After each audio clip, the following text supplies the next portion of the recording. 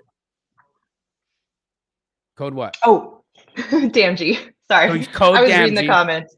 That's okay. Use code DAMG for 30% off, and you will be entered into come to summer camp, which is going to be incredible because there's going to be the most beautiful people there. Corianne, I love you. Take care. Have a Love you too. incredible Thanks. rest of your day. I appreciate you jumping on You this too. live with me. You're the best. Have a great vacation. All right. Thank you. Bye. Bye. We're going to keep it going, guys. I had to take my little med there. On we go.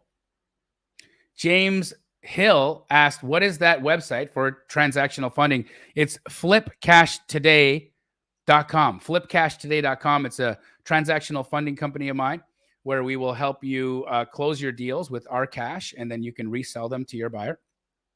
Flipcashtoday.com. We charge 1% for transactional funding. It's the lowest price transactional funding that you can find anywhere, which is incredible.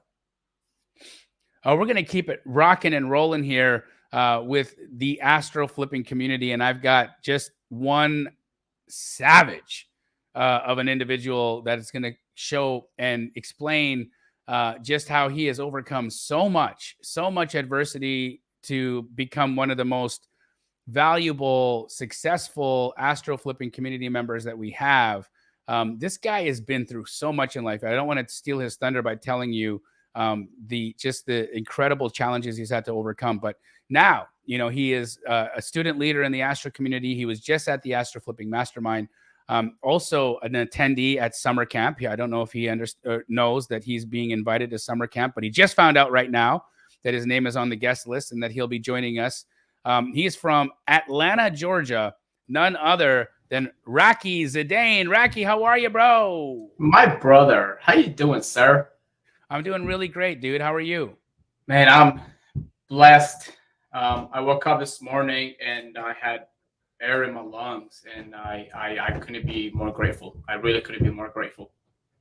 Well, I'm happy that you're with us. Grateful for you to take some time out of your day and be a part of this incredible live stream that I've been doing here. I don't know how many hours 7 hours I'm going here. This is absolute insanity. Really just want everybody to know how grateful I am for their support of this new book, How to Wholesale Real Estate, the no cash strategy to building a scalable business, written by Jamil Damji. That's me. And you can get right now at biggerpockets.com/wholesale book and use code Jamil for 10% off. Rocky, have you read this yet? I have read a little bit of it in the airplane on my way to the mastermind, but I don't know which part excited me the most, your book or the mastermind or seeing you, because look, I'm getting goosebumps just talking to you because you changed my life. Thank you. I love you, brother. I love you too. You're a life changer yourself. You've been helping so many people, and it's just incredible to watch how you've grown and all of the things. Like, you've helped so many people get to their first deal, and it's phenomenal. But your team is also using Astro Blaster, and I've been watching Will just smash it, kicking some butt. Jason says that Astro Blaster kicks some butt, but walk us through a little bit for you, Rocky, because I want people to understand and know who you are, why you have become one of the most incredible community members in Astro, and walk us through, start us from the beginning. What were you doing before? How did you find us? What does your business look like now? And where are you going? I'm gonna put you on. You got it. Hey, y'all. I thank you all for attending. I know it's sometimes it's like it's long, but I promise you, this will change your life. This right here will show you the right way, because there's so many obstacles in life that we deal with. The only thing I want you to think of is really two things. One is mindset, and the second one is relationships. Right. So right before I joined Astro, for those that don't know me, I'm from Iraq. I'm from Baghdad. I was stuck in the war zone in 03. Got rescued by our U.S. military. Thankfully, I was given an opportunity to just to do better for everybody around me. So I wanted to help. Long story short, not to make this all about me because I want to give back. I'm a certified aviation technician. I had a job lined up to go to North Charleston to work on Boeing Airlines, and I was gonna make crazy money. And for some reason, my current job beat the offer, and I stayed. I was like, you know what, my whole family's here. That's the reason why we came all the way across the world to America. So to just stay here, right? But 3-4 months later, the pandemic hit, and it shuts down everything.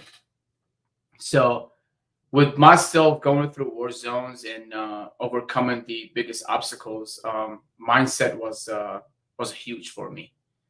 And I said to myself, what can I do that requires me to do absolutely nothing but just work at least for 2, 3, 4, 5 years one time, so I can just give my kids, give my family, retire my parents, and give back to my community. Long story short, I come across real estate and I start learning. Met a couple of investors locally, and I had a lot of struggles. I'll be honest with you. I had no idea what to do. Nobody wanted to teach. Everybody that taught me helped a long way with basics information, but that was about it. Not a lot of people have time. So two things I really wanted, because two things that furnished my whole life is mindset and relationships, right? And not to sugarcoat anything, but that's exactly what we have in Astro Flipping. As an Astro leader, I'm telling you this from the bottom of my heart. That's exactly the model we operate by. So I heard about this guy named Jamil Damji coming to Atlanta. I was like, this is interesting. Let me go meet him. So I tell you what, for those that know me, I read right through people, and it doesn't take me a lot to just know what the kind of person I'm speaking to. So talked to Jamil for 2 minutes, and I said I went in.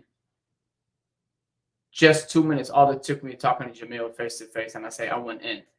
So with that being said, I'll if I'm being super honest with you, what I was looking for the most is information and documentation. That's exactly what I wanted to get from Astro. Then I joined Astro, and let me tell you something. Not did I only get the information and the documentation. I have a family of 4,500 members. The community itself, forget the course. The course is damn good. But the community, the brotherhood, the sisterhood, the father figures you get in that community, the millionaire, the billionaire in that community, and nobody is superior to you. Everybody will offer you a hand. I was shocked. I wasn't shocked. I could not believe myself when I joined the community. I was like, what is this? Because I've been through a lot before, right? I've never met so many people that are just willing to open their hearts, open their arms, and just take you in. And I tell you what, for the past 2.5 years with Astro, if I would never go back and change a thing that I went through. All the war zones, all the hunger, all the sleepless nights, all cold nights. I would not change a thing, because that was going to take me away from being here and joining the community. Joining Astro. For those that don't know Jamil he's not our coach. He's not. He's our brother. He's our big brother. We love him to death, and he's literally changed my life and so many other people's life. And that's exactly, he's setting the example here by being on the call for hours.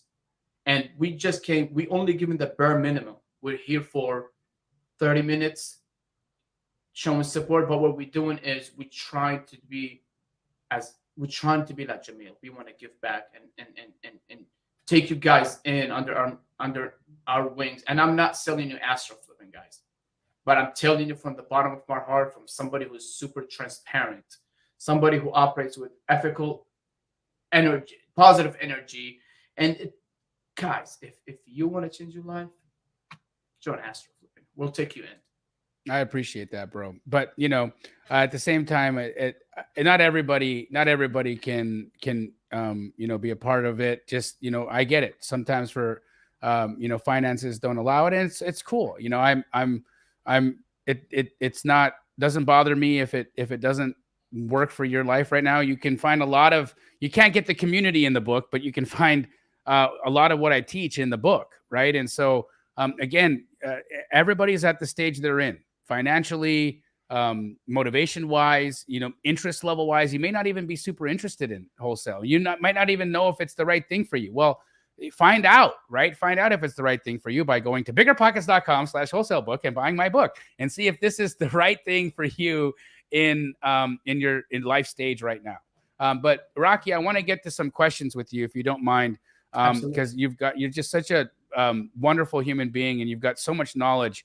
And you know, I'd like to get you in on the action over here. So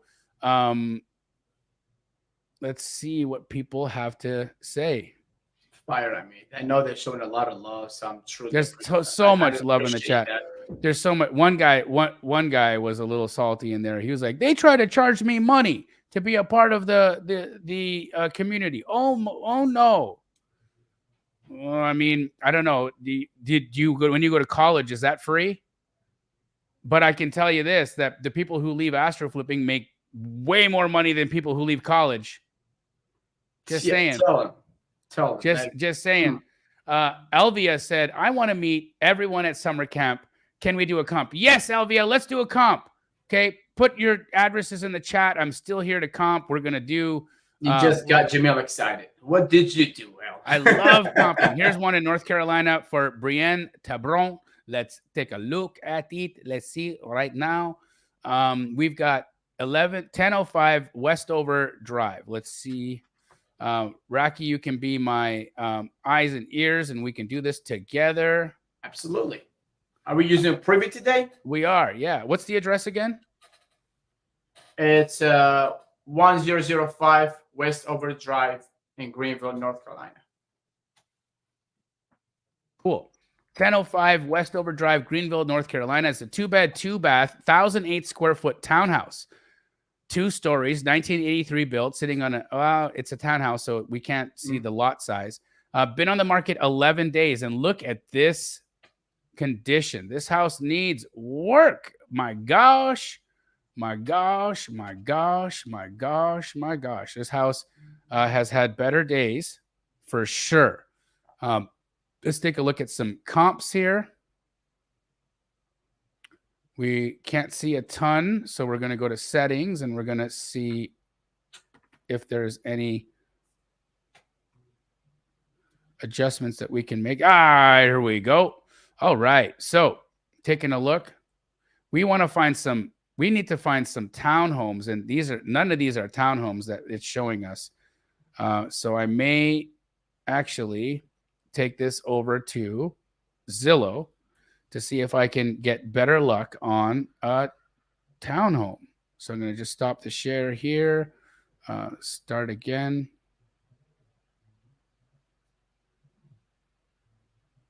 And guys, ask your questions in the chat. This is a perfect opportunity to have Jamil in the hot seat for 7 hours. Like, fire questions at him. And if he's busy, guys, I'm here to help you. But I promise you, he can do 3, 4, 5 things at one time. It's crazy. We're going to go 7 hours today, but people think that this is like not the norm. And we do this I do this twice a week. Twice a week in the Astro community. It's insane. Like, we're doing this all the time. All right, so there's a 250 here. Oh, that's a bulk purchase. Okay, so this 250 is a bulk purchase. So the highest price sale we have is 70,000. Okay, so if the highest price sale is 70,000, we know that that's in pretty gnarly condition. So 70 is the highest sale. I would probably say you need to be at 60% of that. So I'd be offering around 40K on that in Greenville, South Carolina. Do you mind, Jamil, tell him how did you get to that number real quick? Yeah, I'm just taking the ARV, which is 70,000, and I'm multiplying that by 0.6.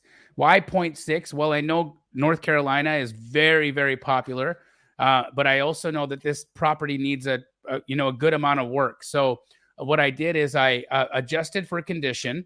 I normally would have gone in at around 60, probably about 68% in North Carolina, in Greenville, North Carolina. But because it's needing more work, I went to 60%. So I just took 70,000, multiply that by 0.6, and it sent me to 42. That was Do you it. see that? Do you see that comment? No, I don't. What are they saying? It's from Jan Zidane, and it's Maya typing. She says, "My dad is talking right now." Oh, that's your girl. They're watching you. They're upstairs watching. They said, "Hey, tell Jamil we love him and we're watching him." I was like, "Of course." They love you to death. They're up there, and yeah, she loves dogs. Based on the picture, you can tell. Wow, that is amazing. Thank you so much. I love your daughters, by the way, bro. They're so cute. They're so incredible. And you have them involved. You have them involved in the business. They show up to the community calls. They learn. I mean, is it tough to get your kids involved in because listen, I haven't been able to get my kids involved in my business. How did you do it? I keep them excited. So back to something I've always done with my life is whatever I want, not need. If I want a new pair of shoes, new pair of pants, I set a goal to myself. Meaning, let's say, for example, going back to the aviation school, which was blocks, I said, if I need a new pair of pants, right? I said, if I pass, or like I said, when I pass a class to get in a B plus, I will get that new pair of pants. If I don't, if I just get a B, I will not get that. So I get them involved by like, hey, when you learn something about this, about real estate, when you sit and watch Jamil and you tell me that you picked something up and you learned, I will get you whatever you want. I always tell people not to spoil their kids, spoil them, love on them to a certain extent, of course, because you want to teach them the fundamental of everything. Right. Right. And that's the right mindset. Set goals for everything they want. Set goals. Like for this year, she wanted a couple of things after school. I said, okay, when you pass, I didn't say if. I said, when you pass your second grade with all A's with exception of 1B, I will get you that thing. Right. But then it's the word of attractions, right? I didn't say if. I didn't make it option. I say when. So when you pass it, you will get this thing. If you don't pass this year, you won't get it. It's gonna go all the way back. So you incentivize them. You incentivize them. Hey, I want the Zidane girls, if they're watching right now. I'm gonna send Dad home with 2 autographed copies of this book, specifically for my Zidane princesses. So Rocky, make sure before we see each other in summer camp that we chat so that I can make sure that I got these 2 books on me so that I can make sure that those girls have autographed copies in their rooms. Okay. I open my luggage when I come home. They hug me and we get I loved on them. And she saw your book. She snatched it out of my hand. She said, "This book is mine. It's from Uncle Jamil." So thank you for I can hear them jumping. They're so excited that they heard that. So thank you for doing that. I truly appreciate it. And summer camp will be a blast. It's gonna be phenomenal. If you want to meet Rocky at summer camp, he's gonna be there again. If you still don't have Privy, put an X in the chat. Okay, put an X in the chat right now if you still don't have Privy. We want to see who you are. Ferris Elmer said, "Do you make offers to listing agents on properties that are 90+ days on market?" I do. Rocky, what about you? Are you making offers on properties that are 90 days plus on market? Oh yes, that's money. That smells like money already. That's I do 40 days plus. That's 40. What we do in our business. So I'm going anything 30, 60, 90, 120 days on market. I am writing offers. I'm calling the listing agent and I'm getting those properties. Basically, I'm finding out from the listing agent how motivated their seller is, right? And so I just ask, I say, look, I noticed your property's been sitting on the market right now. Hasn't moved. Hasn't gone pending. What do you think is the problem? I looked at the numbers and it seems to be priced really high. Is your seller really motivated, or is this just kind of like a shot in the dark to see what they get? And I just asked the question, and you wouldn't believe how open and transparent agents will be. Now, next, I always position myself as a client for that listing agent. So I tell the agent, hey, look, I'm not working with anybody. Would you represent me and help me write an offer on this deal? So now I'm incentivizing the listing agent to be my agent. And then now, since they already know information about what's going on with the seller, what's going on with the deal, it really makes me closer to them. It helps me find alignment with the seller. Once I have alignment with the seller, now I can turn that into a deal. Right. Okay, I can turn that into a deal. So this is how I'm doing it. Can I give a life experience, like a true life experience? Yesterday, I spoke at a real estate meetup here in Atlanta. I wanted to show them. Congratulations about that, by the way. Was that the first time you spoke in an event? Yeah, yes, sir. It was the first time. So congrats, dude. Thank you. I truly appreciate it. It's so funny because I went there and I wanted to show them the Astro way of building relationships and running this business based on relationships. Just like you spoke about Monique Walker, right? Right. Here's the thing. I literally pulled Privy in front of everyone. I said, hey, just so you know, I am not getting paid to use Privy. I just want to show you how easy it is to do this business. Right within 10 minutes of everything, I was able to identify a property within 2 minutes. Eddie Charger can consent to that.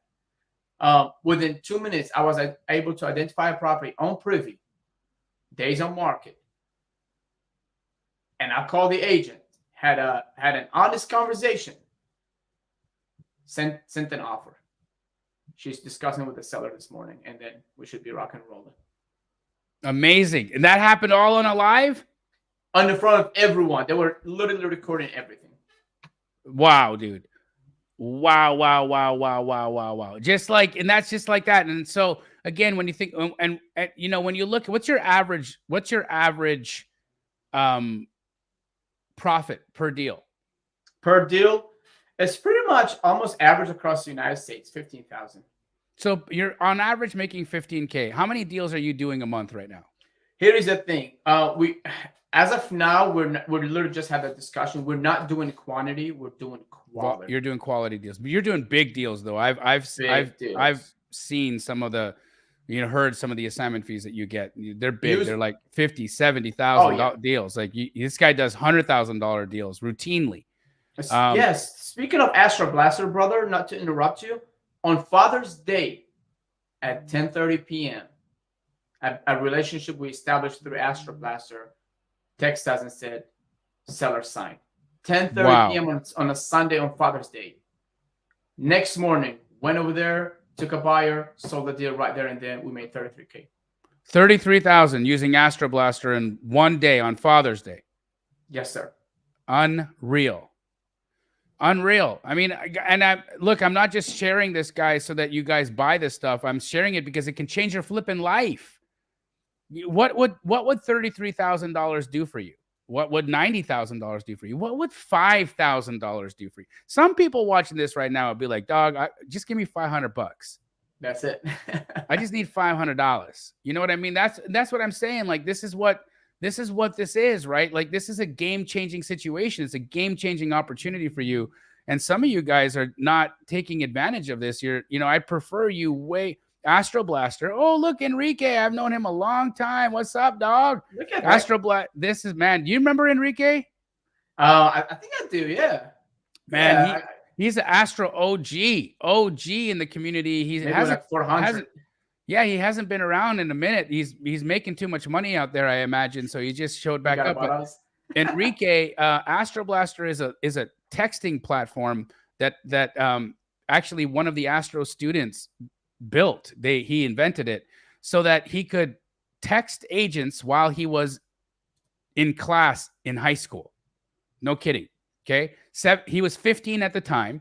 Andy Wrong is now 17 years old. He's routinely making over $50,000 a month and he's doing it all using Astroblaster. Astroblaster does all his follow-ups. So if you're one of those people that you get really excited and you start doing work and then you stop because life happens, okay, and then you forget your follow-ups and well, Astroblaster does the follow-ups for you.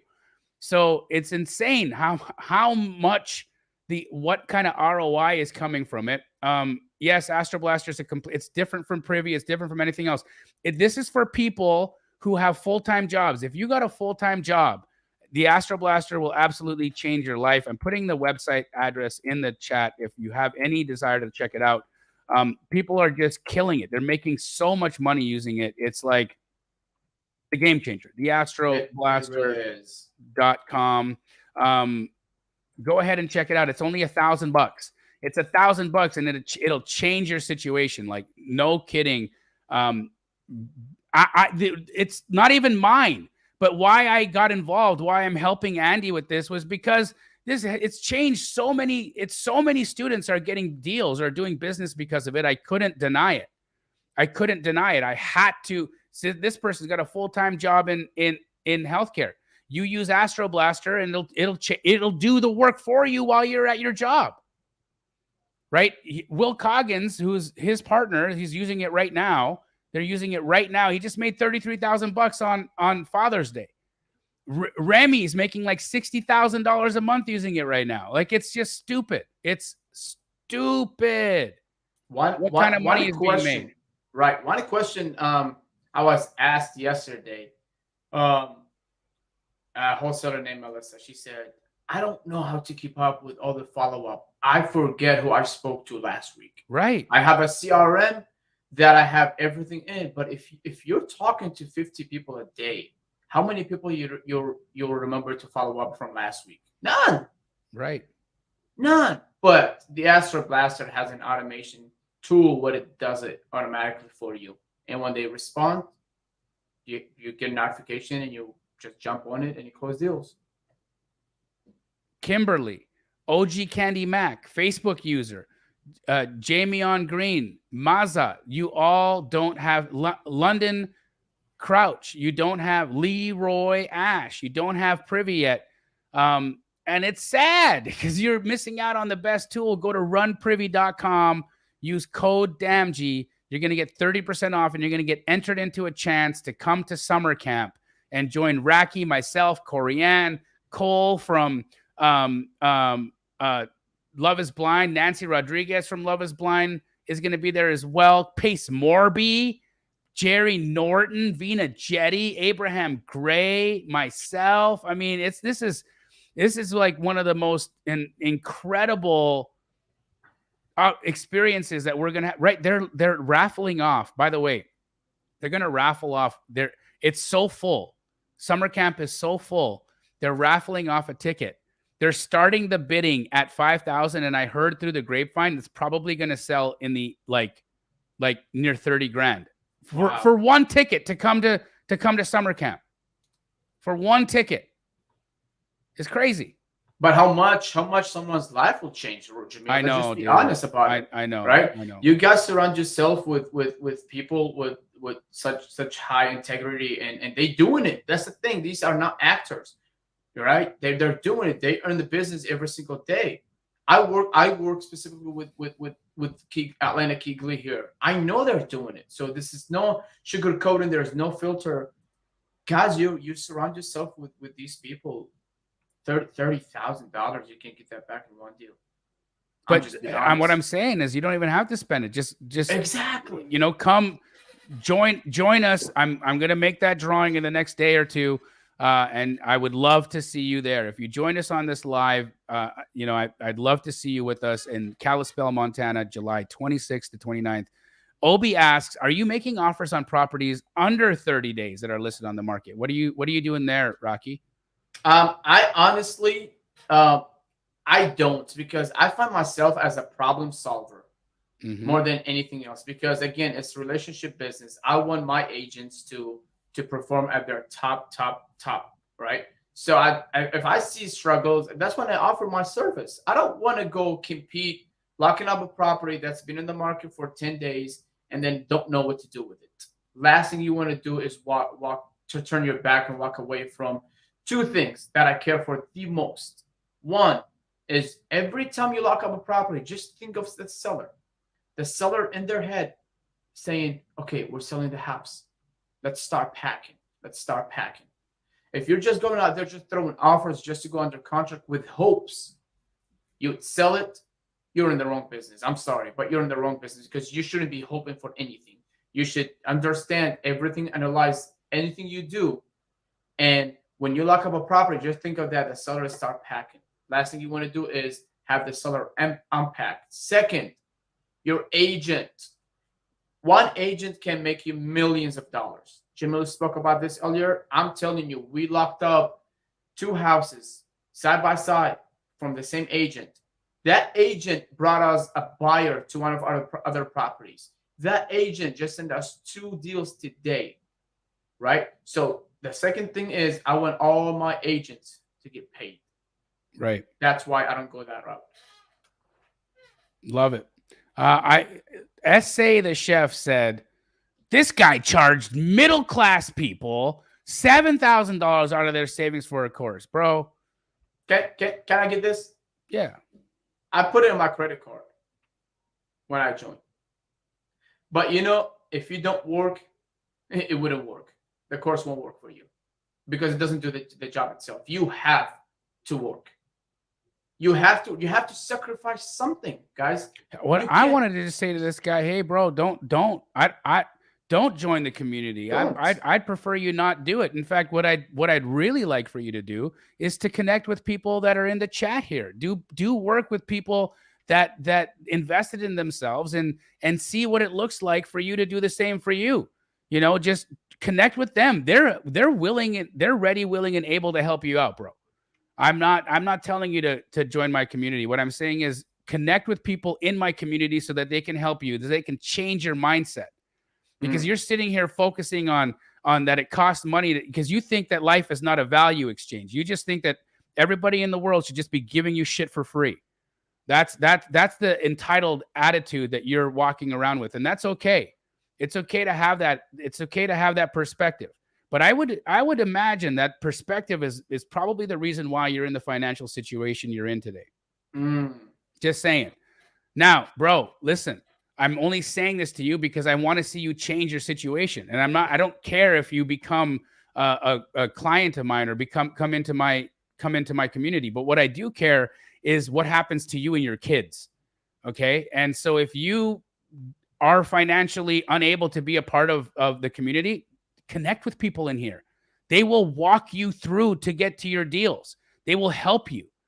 They will show you what you need and help you start changing your perspective. So that you can start looking at life in terms of its value. Like, what can you gain for? Yeah, bro. Did you go to college? SA, by the way, if you went to college, right? There's so many people that are like they're okay to go to college and spend $150,000 on a college education only to come out with a degree in sociology, and they're like, well, now what do I do? Right? I have people that are part of the Astro community making more than surgeons.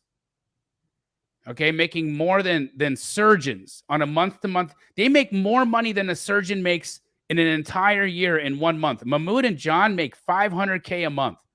I don't know surgeons that make $500K a month. I'm just saying. So, brother, I'd love to help you out. I would love to be somebody that you looked at in 10 years from now and said, I showed up on a live on YouTube and I ended up connecting with people that changed my life. That's what I want for you, brother. Shout out to you, brother. Reach out to any of us. Reach out to any of us. We got your back, dude. Nobody's trying to put you in a situation that isn't going to be good for you. We all want to help you, bro. AG said, is Astro only for agents or can it work for sellers as well? No, AG, I teach everything. We've got there's a lot of techniques that you learn in Astro flipping, from how to micro flip, which is an incredible way to make money, how to run dispo. Okay, because if you can run dispo for people, you can do high volume like my company. And then we also teach you how to do agent outreach to get off-market deals. We show you how to do on-market agent deals. And I'm not saying I don't do direct to seller. Every Thursday, every other Thursday, I call direct to seller leads on my YouTube. Okay, it's not just for agents. You don't become the number one wholesaler on the planet because you only do one thing. I'm just saying, right? But what I teach people how to do is the most effective and efficient way. The most effective and efficient way, AG. Rocky, how many different ways are you finding deals? Really, number one for us now is agent outreach. Really, because it's if you're doing direct to seller and you're talking to 50 people a day, you can just talk to 5 agents a day who are talking to 50 people a day, and now you're just talking to God knows how many. You know, if you do 20 contacts a day with agents, that's just one way. There's so many different ways to find leads. Really, connect with other wholesalers, connect with key lead, connect with like-minded individuals in your market. Just like the comment we made earlier, you don't have to join Astro, guys. You don't have to join Astro. Find community leaders. If you're in Atlanta and you don't know who I am, reach out to me. I answer literally every DM I get myself. I'm not gonna let anybody else answer. I will answer them. Reach out to me. We can do deals together. We take you under our wings and we show you the right way. Just like Linda earlier said, how do you set an assignment fee? We can teach you these things. It's a matter of call me, text me. I'll explain that to you. That's one way you can do. You can literally, I don't want to go all over this, but you can drive for dollars. You can talk to your families and friends. The number one thing I can tell you guys is to make sure you brand yourself. 1000%. Do not create a whole new Facebook profile so your family and friends don't see you're in real estate, because your family and friends will bring you real estate leads. Absolutely. Absolutely. Linda McCall said, I'm an agent, but does it make sense to ask an agent to represent me if they're in my market, or do I write the contract myself? Oh, this is so good. Are you licensed, Rocky? Negative, sir. Okay, so my sister is licensed, and she has this happen all the time. Corianne is licensed. Dara, who's in the Astro community, is licensed. Renee, who you saw earlier today, is licensed. But yes, it absolutely. The way that I love doing this is when you are talking to other agents and you're an agent. First and foremost, when you identify yourself as a realtor, they immediately all the guards are gone. Immediately they respect you. Immediately you are a part of their club, a part of their crew, right? And so because you went through the same things as them, so you can build rapport instantly. Then what I say is, look, I'm calling not on behalf of myself as an agent. I'm not trying to represent myself. I'm looking for an opportunity. I need something in original condition or needing a lot of work that I can flip personally. Do you have anything that you're about to list that I can take a look at? I'm happy for you to represent me to make double the commission. I'm not here for the commission. I'm only here for the deal. That's it. That's it. That's all you got to do. I'm telling you, Linda, it's one of the most incredible ways for you to connect with other real estate agents and have them bring you deals as well. I agree. Dante asked, if on MLS, the agent will write your offer for you? If it's off market, will you send your own PSA? So Dante, great question. I think he's saying, hey, if something's on market, the agent will write the contract. But if you're getting an off market deal from an agent, do you send your own purchase and sale agreement? No. Agent will always write the contract. In fact, real estate agents are required to use the board approved contract in their state. They always will. Okay, so agents will always write the contract for you. Now, it's important when an agent writes your contract that you have certain things in there. First and foremost, you want to make sure that the contract is assignable. If they'll fight you on the assignability, you can always use transactional funding. So don't let that be a deal breaker. Okay, but second, you want to use a title company that's investor friendly. Okay, so make sure that you've gone out and found an investor friendly title company that you're working with so that you can put the right title company on the document. Second, you want to make sure that you have a unilateral cancellation clause, meaning that if you want to cancel the contract, that only the buyer has to agree to cancel the contract. You want to make sure you don't have buyer and seller needing to agree to cancel the contract. That won't serve you, okay? Because I've been in deals before where I canceled the contract and the seller was pissed off and then they wouldn't sign the cancellation. And then my earnest money sat in limbo for 6 months. So you don't want that to happen. Are there any other things that you notice happen on agent deals, Rocky, that Dante should take consideration of? Absolutely. Always grant yourself. So seller grants buyers unrestricted access to the property, especially if it's vacant. If it's not vacant, seller grants buyers access to the property within 24 hours notice. If it's vacant, you want to have the unrestricted access and just be upfront with them. Like, hey, agents, look, I want to make your job the easiest. I don't want you to go there. Let me put my lockbox on the property. I'll handle my GC, my planner, my civil engineers, everybody I have to take to the property. So you just don't have to show up anywhere but to closing. How does that sound? That's perfect. Love it. We're going to comp another house here for Leroy in Lincoln, California. Let's pull up Privy and do it. I love Privy. Man, it's such a good platform for real. Like, incredible. I can't believe we've been on here so long already today, Racky. It's been 5.5 hours. Can you believe that? That's amazing. 5.5 hours, and we ain't done yet, baby. We ain't done yet. We're gonna keep it going. Can you read me that address? Absolutely, sir. It's 173 East 5th Street in Lincoln, California. There you go, first one. Beautiful. All right, we got a off-market 2-bed, 1-bath, 990 square foot single-family house in Lincoln, California. It is built in 1936.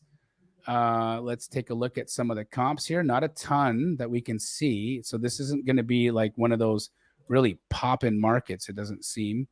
But we do have a couple of comps. Now, the only one that appears to be in and like on the same side of 4th, which I wouldn't want to cross this major road. Okay. I wouldn't want to cross this major road. So let's take a look at this one. 91. This one just sold in June. And it also, you can tell that there had been some updates done to it just by the color of the door, but there's not a lot of, photos available. But 1,060 square feet, built in 24. So this is a viable comp for us. So that's sold at 430, right? So going back to our subject is a 990. So I want to adjust for the size. So let's make that adjustment. If we have, how can people get the appraisal rules, Jamil? I will. Oh, great. So is Emily in my chat? Emily, if you're in the chat, can you please put up the appraisal rules? If not, you can DM me on Instagram and Nino will send them to you. But if Emily is up here, please put it in the chat. So we've got 430,000 divided by 1060, which will give me my dollar per square foot of $405 a foot. Then I multiply that by the 990 that our subject is, and that's 401,000. So ARV is 401,000 on this. Now in Lincoln, California, I'm going to say you're going to need to be at about 60% of ARV for a cosmetic. So if I'm you, I'd be offering around 240 on this house. 240. And reach out to Renee. She'll help you out with it. Absolutely. Can we comp Jason's house? He's put in the chat. Yes, it's very in eager. Gainesville, Texas. Let's do it. Yes, sir. 2006 Brentwood. Let's take a look.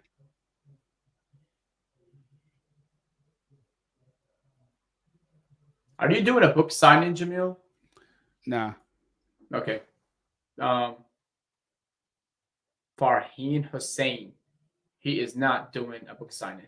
I'm not doing an official one. I did go on a book tour with Pace for his book. But I'm going on holiday with my family. And so unfortunately a book tour isn't in the, it's not in the cards for me this time, but if you see me, and I'll be all over the United States, and I'll be absolutely, I would love to, help, or sorry, I'd love to sign your book wherever you are. So if you know that I'm going to be in a city in the next little while, bring the book and I will gladly sign it. But I'm not doing a book tour, unfortunately.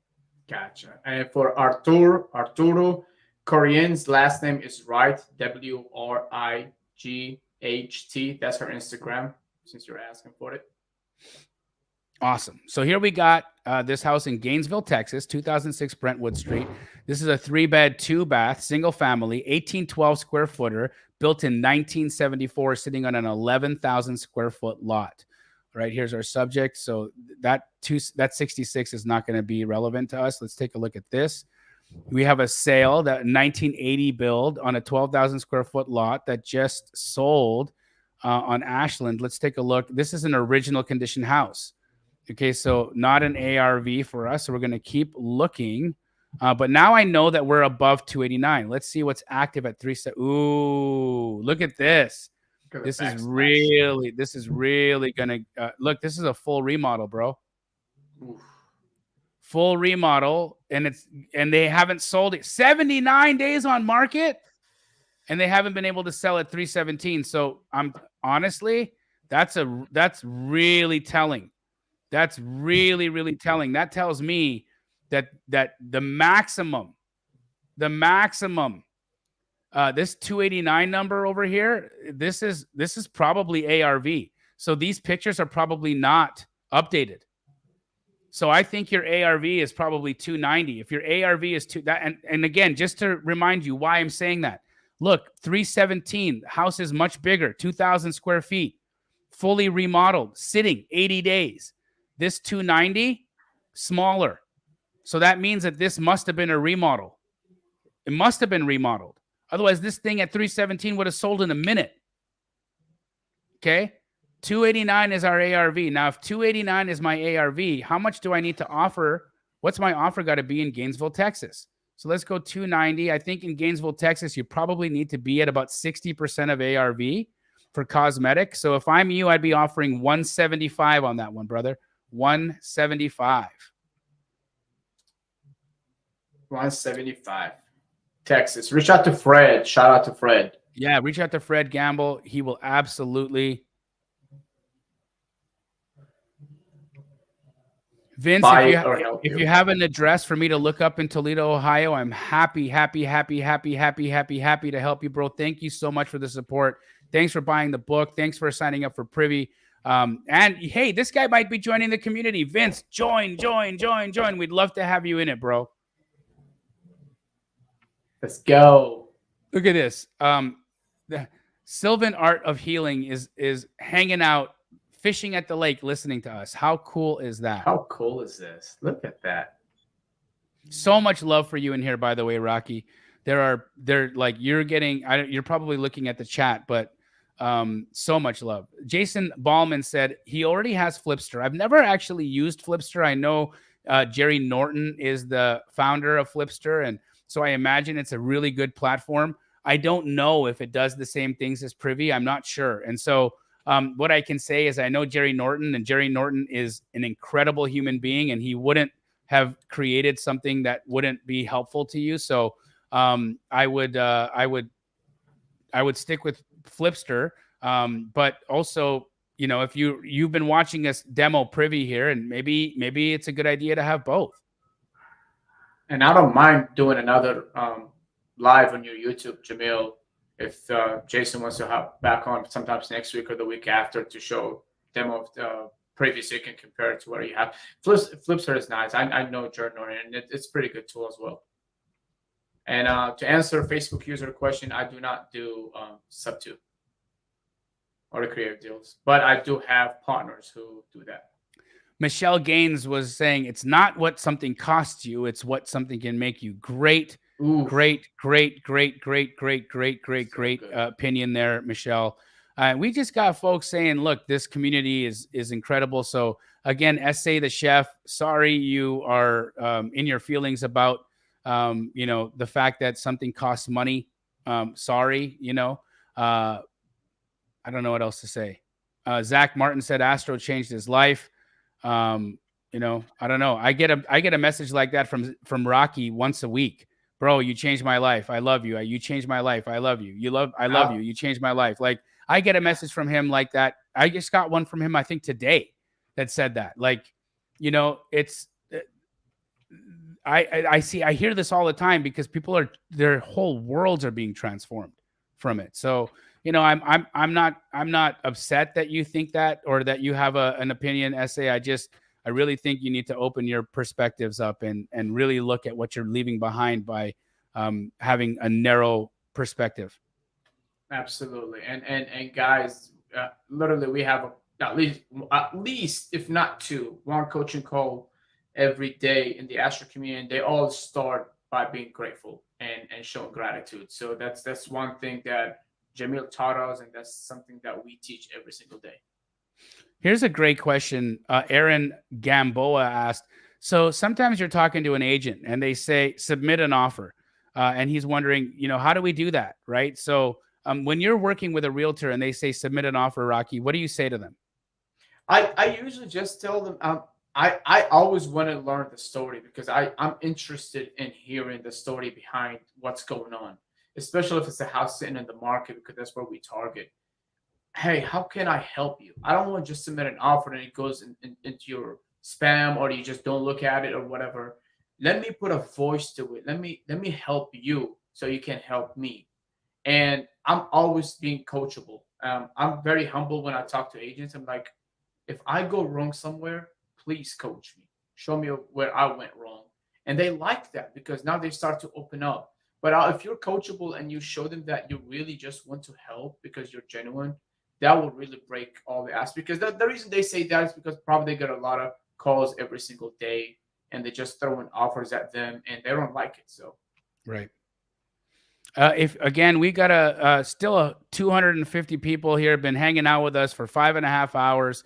We went from all the way from 400 down to 250, and so we can really see how many people were able to hang with us all this time. But if you're still with us, do me a favor and hit the like button. We wanna end this 7-hour live with a bang. I'd love as many people as possible to show up here, and keep your questions coming in the chat, guys. We're happy to help you. Choice Crosby said, explain this saying, how can we do deals together? If he's thinking about, working as a JV, and I guess people have come to him and say, how can we do deals together? So my first perspective, Choice, when you see something like this, is they want to know, are you an acquisitions guy? Are you a dispositions guy? What are you specializing in? Because once they understand what you're doing, then they can see how they can add value and bring an opportunity to you. Rocky, how are you JVing with people right now? And what's your best approach to JV with folks? Always be understanding and curious, meaning introduce yourself. People sleep on a proper introduction. Introduce yourself. Hey, my name is Rocky. I'm an investor in the Atlanta market. And sometimes if I want to work, let's just say I don't know Jamil and I want to work with him. I don't just go and say, with all due respect, Choice, that's just my approach. I don't go and say like, let me pick your brain. How can I add value? I learn the person I want to work with and then find out where they need help. And that's when I come in to show them that I understand where they add in business and how I can actually add value by using bullet points from what he does. Right. Love that. Love it.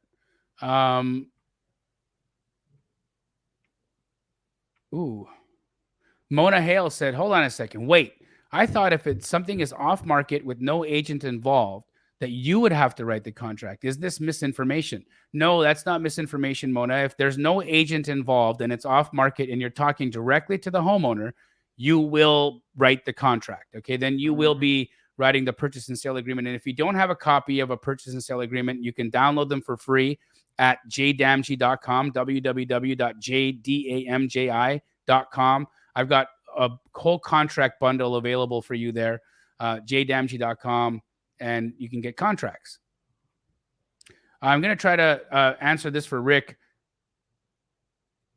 I'm having a hard time with just like, please expand, use all the words, brother, so I can understand what you're saying here in clear thoughts, right? Contact 2 sellers agent, then 3 agents have props for sale. Saw the props. The 2 agents said, send what I have. What do? I have nothing under contract. So I'm going to try to see if I can put this together in like a thought. So you were talking to 2 sellers agents, and then 3 agents, and then you went to go see the property, and then you talked to other agents who asked you to send them. Bro, I'm sorry, man. I can't follow the thinking process here. Please, just can you understand what he's saying? I think what he's saying is agent number 2, for whatever reason, is involved in a situation where agent number 3 have properties for sale. Then he wanted to sell the property, and then agent number 2 said, "Hey, send me what you got," but he can't because he doesn't have anything under contract. I think that's the recap. Okay. So thank you, Rocky. If that's what it is, Rick, you can't. Yeah, you absolutely can't send an agent a deal that's not under contract. So you got to be patient. You got to go get the deal under contract first. Make sure you have the numbers figured out. Once you have a deal under contract, then you can send it to another person for potential sale. You cannot send deals you don't have under contract to people. Okay. Now, if you were talking to a buyer, directly to a buyer, and you wanted to get a buy number from a buyer on a property, you could do that. But I would say you need to have a really good relationship with your buyer so that they don't go around you, especially if you're dealing with something that's on market.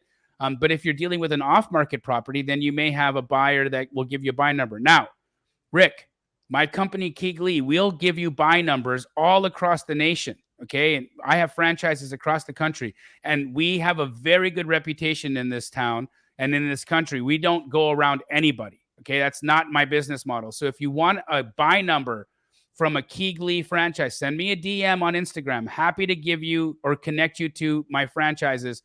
They will give you a buy number. They'll tell you exactly where you need to lock something up. Then you can go lock it up knowing that you got a number from somebody who knows what they're doing. Manti said, I had an agent tell me that wholesaling is illegal because they had talked to an attorney who said that, and they also want to use their title. Is there a way to go about this, or should I just leave it alone? What do you think, Rocky? Well, it depends on what state you're in, first of all, because some states that have legalized, put some regulations where you can't wholesale. And in that situation, you just have to double close, and Jamil can touch base on that, on how you can double close, what to use, what kind of company that can help you with. If you understand your market and you know wholesaling is not, just educate them. Hey, with all due respect to your attorney, yes, you can assign deals in this state because it's not illegal. Right. And it maybe they just be misinformed by the attorney. Like, not everybody have all the information. That's just one. Second, if that's the case, I'll just double close. That's it. Double close or transactional funding. How can they get transaction funding? Yeah, just go to flipcashtoday.com, www.flipcashtoday.com. That's my transactional funding company. You don't have to worry about the legalities. You don't even have to have your contract assignable. You can use whatever title company you want. We'll actually come in and fund 100% of the purchase so that you can sell it to your buyer the next day. And then you don't have to worry about the agent. So flipcashtoday.com if you need transactional funding. And wholesaling is legal in all 50 states. So your agent is wrong. It's funny how realtors do that, right? They don't understand something and then they just say, oh, that's illegal. Mm-hmm. Have you ever had somebody tell you that before, Rocky, that wholesaling is illegal? All the time. Yes, absolutely. Just they just don't understand it as much. So, I'll buy this. Yeah, I thought this could be something for you. So, Inicio Property Solutions says, I got a lead on 2 duplexes on Chestnut Drive in Doraville, Georgia, are open to seller finance. They want to know if we can get them under contract by Wednesday. Do you want to look this one up for us, Rocky? Or you want me to pull it up and you want to give them what your offer number would be? Here, I'll pull it up. Yes, please. Thank you. You got your buyer on the line here, bro. So we're gonna help you out. What's one of the addresses? 3647 Chestnut Drive in Doraville. That's like 20 minutes from me. Come on now. 3647 Chestnut Drive in Doraville. It's Atlanta, Georgia. 2,000 square foot, 4-bed, 2-bath. It looks like that's a duplex. Mm-hmm. We're gonna check some of the comps here. Let me see. While you look at that, I'm gonna look at the actual YouTube, so I can I want to make sure that it's not covering the the comment is too big. Sometimes it covers everything. I'm just double checking. We should be okay. Sure.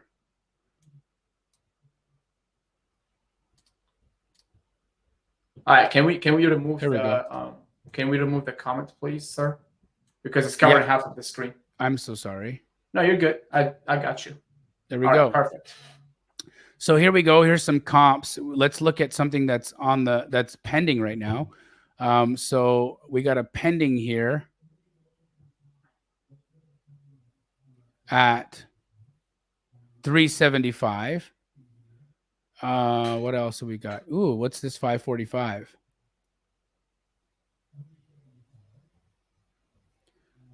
We got a 545 that sold and it's a 1,900 square footer with a 500 square foot basement. One story. Single story. Another 585 here. This is too new, so that's not a good one for us. Actually, no, ours is 80 built. This is 2000 built, so it won't work. So, I think, honestly, where would you be first, Rocky? For this one, really, since it's a duplex, I probably would want to look at the rent first. But in this scenario, also, I don't have a lot of context as far as like condition concerned. I'm just gonna assume it's in an original condition that's rentable. Yep. So probably let's assuming 40 to 50K worth of rehab. Maybe we're in the like north of 300, to be honest. Yeah, I was just about to say like 360 would be a good number here, because look, it's a duplex, right? And if each duplex rents for let's just call it 16 in this 1,600. Then maybe you need to be a little lower. Maybe you need to be at like the 330 range for that to really make sense. What do you think? Yeah, that meets the 1% rule for me. Yep. Cool. So that's where I would be on that, brother. If you want to get a hold of Rocky to do that deal with him, I would absolutely do that. He's a really, really, really solid buyer, solid person to do business with in Atlanta. Actually, all of you guys that are in that are wholesaling right now, if you are doing deals in Atlanta, you 1,000% got to be doing business with Rocky and Will Coggins. They are incredible people, incredible people. Inicio also had, 350 is asking price. Oh, that's a seller finance deal. Or a substitute deal. Seller finance is okay, but here's my problem. Okay, they want down payment of 30%. Well, first, that's more than what you can get out in the world. Okay, like their conventional is still 20% down, and then they want 7%. Come on. I can give 15 or conventional. So right? Technically, you should never get into a seller finance deal more than 20%. But never get into a seller finance deal that's worse than what the bank can give you. Exactly. And at 350, how about this? I buy it cash. Yeah. How does that sound? Reach out to me on Instagram, RAQIZIDANE, Rocky Zidane. Shoot me a DM and I'll give you a buy number and terms immediately. William Fox said, I just joined Astro Flipping this week. You're loving it so far. William, welcome to the family, William. Should you get Privy and Astro Blaster? I would 1,000% say yes. I think it's they're the two of the most incredible tools. For Privy, go to runprivy.com, use code DAMG for 30% off, and go to www.theastroblaster.com. It's $1,000. It's the best $1,000 you'll ever spend. No joke. Wow. Dante said, I just got a contract signed while on this live. If you're a cash buyer in Memphis, call Dante. Dante, I'm going to do even better for you. I want you to reach out to Paul Nelson. He's one of my friends and brothers. The other half of Michelle Garabito. Paul Nelson does incredible work in Tennessee. You definitely want to reach out to him. Also, Ryder Cotton. Okay, look up Ryder Cotton. He's also doing deals in Tennessee. Also, Patrick Conley, he's been on this live today with us. He's doing deals in Tennessee as well. Reach out to him. Congratulations, Dante. Awesome, dude. Congrats. We got Bella in the chat. Woo-hoo. Where is she? Right under Dante. Oh, hi, Bella. Let's She just did her first deal. Congratulations to her. Phenomenal. Jaria said, hey, Jamil, I know you said properties need to be within 10 years of construction for comps, but does it matter if the property you are comping is a teardown? No, if the property you're comping is a teardown, then you're just going to look at the what will a new construction property sell for on this lot, and then that's how you find out your value for the land. But no, for land, it doesn't matter because you're not going to be using the property, right? You're going to be tearing it down. Shannon said she made the money back from Astro from one deal.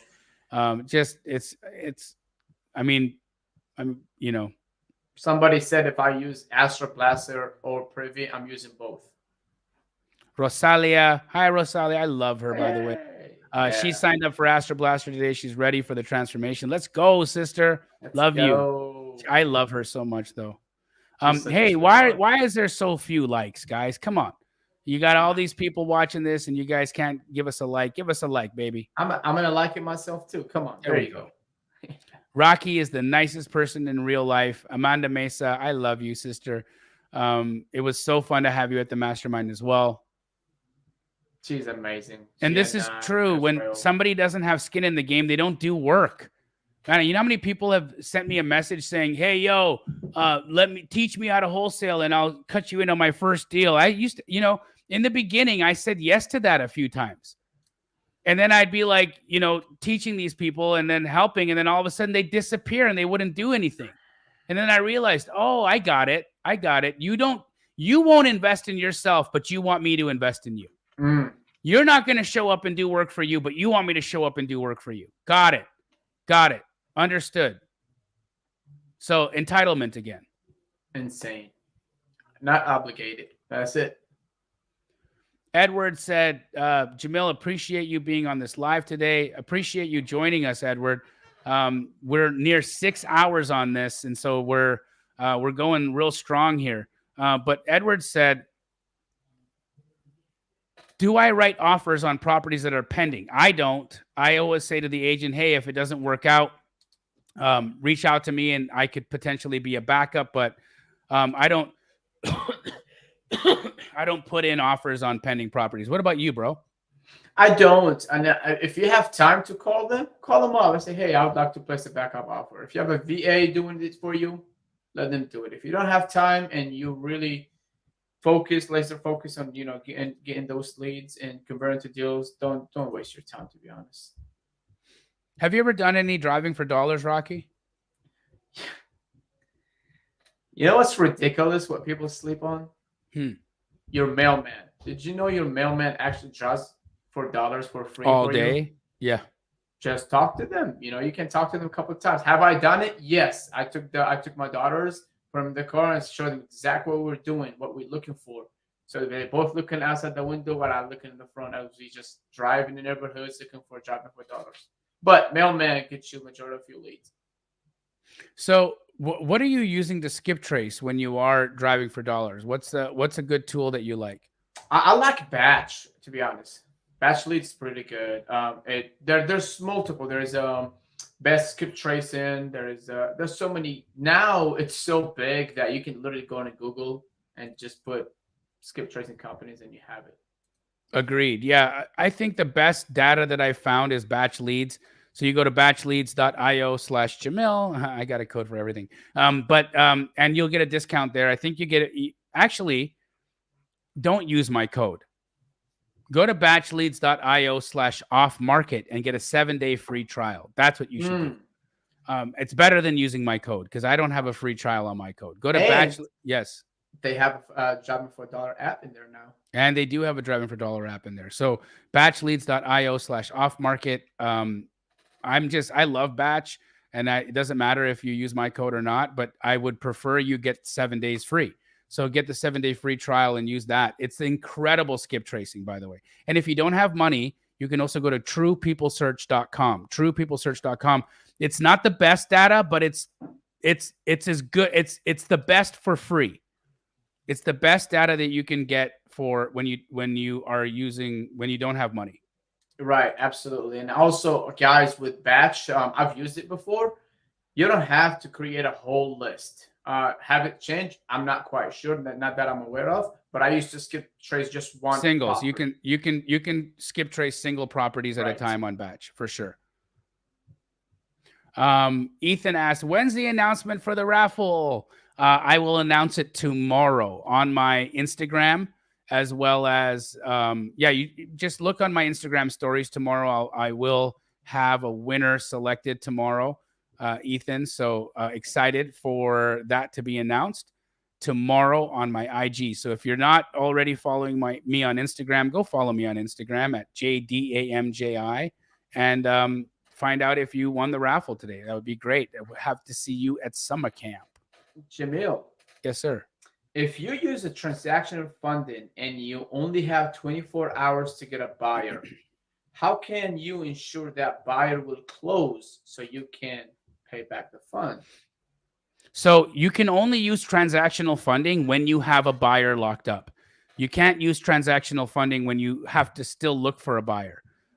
So just so you're aware, transactional funding is exactly that. It funds a transaction, meaning you have to have your buyer lined up. All that has to be there. Okay. You have to already know your buyer. You already have to have their EMD in the title company. It has to be non-refundable. So you can't use transactional funding if you don't have your buyer lined up. You could use hard money to close if you don't have your buyer lined up. So that's a different thing from transactional funding. But hard money is way more expensive than 1%. Way. And you're going to have to pay interest and and all the things. And they won't loan you 100%. Hard money will require you to come in with 20% down, maybe even more. So there's a difference between transactional funding and hard money lending. Love it.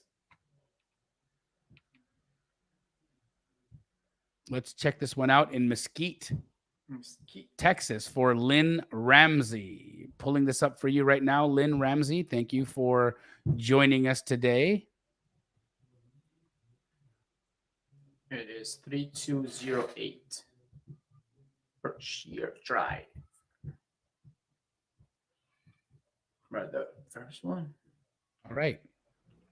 3208 Berkshire Drive in Mesquite, Texas is a 3-bed, 2-bath, 1463 square foot single family property. It's a single story sitting on an 8,800 square foot lot built in 1972. Looking at this property, it absolutely is in original condition. It needs full remodel. Look at this. Yum. Yummy. All right. Great potential deal. Been on the market. Just got listed today. Let's check the comps. Lots of comps too. Okay. So we've got a 329 over here on Shady Court. It's a 3.2, 1625 square foot, just sold. What else do we got? We got anything else higher? What are our pendings? That's not what about under contract? Nope.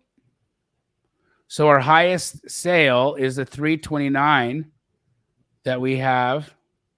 Got another 320 here. This is actually like a solid comp. On Rusttown Drive, 320 would be your ARV. So if 320 is the ARV and they're asking 229, I would say, okay, 320, you probably need to be at 65%. So I'd be offering 210.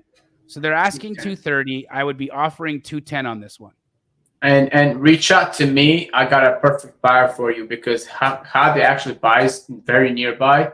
I'll connect you with her and she probably buys your deal. Hade? Yes. Oh, I love her. She's awesome. She's a flipper. She's so dope. All right, Veronica C. I think when someone comes in making it obvious that your intention is never to purchase a property yourself, that's why agents say it's illegal. Us not having the funds to purchase from day one.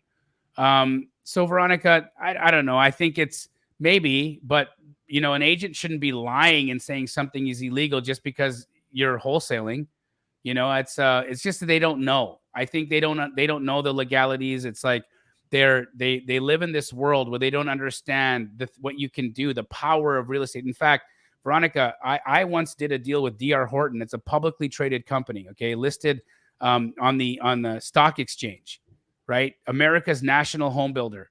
I did a deal with D.R. Horton, and they wholesaled my deal. Right? This is a public company, wholesales. So, I don't think it really has much to do with the legalities of it. I think it's just people being misinformed, honestly. But, it is what it is. Rocky, people want to know. They're calling you Rocky. I like calling you Rocky too. Like, ooh, ooh, ooh, Rocky. Rocky Dun, dun, Balboa. dun, I just dun, how do funny. people reach you? Now, just DM me or shoot me a PM on Facebook. I just put my name in the chat, spelled as RAQI, Rocky Zidane, Zidane.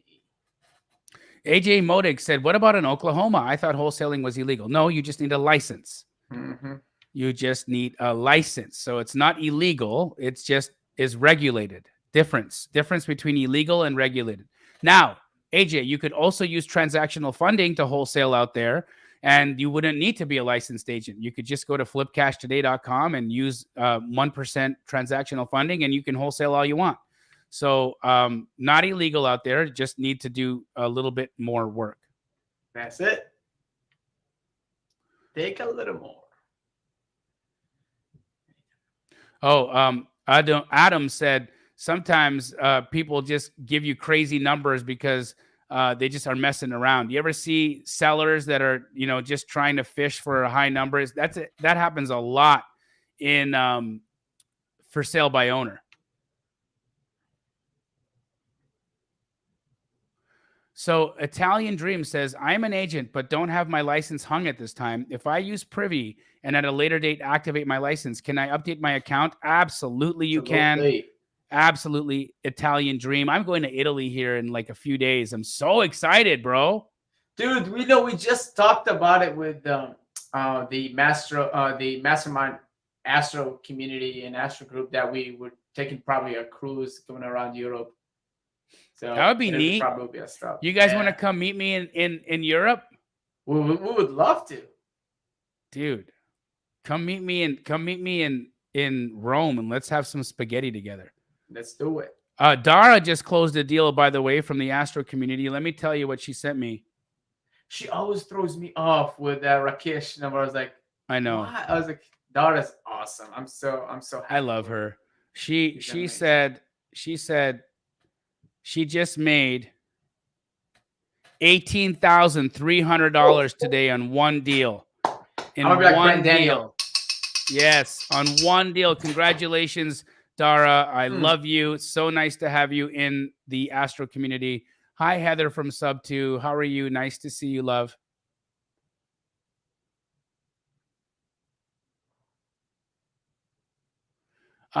Yes, if you guys don't already have a proof of funds, you need one when you're working with agents. You can email flipfundllc@gmail.com for a proof of funds. Master Chief said, with FlipFund LLC proof of funds letter, should I be submitting my offers to agents as cash or something else? You can write cash/hard money. Cash/hard money. Okay.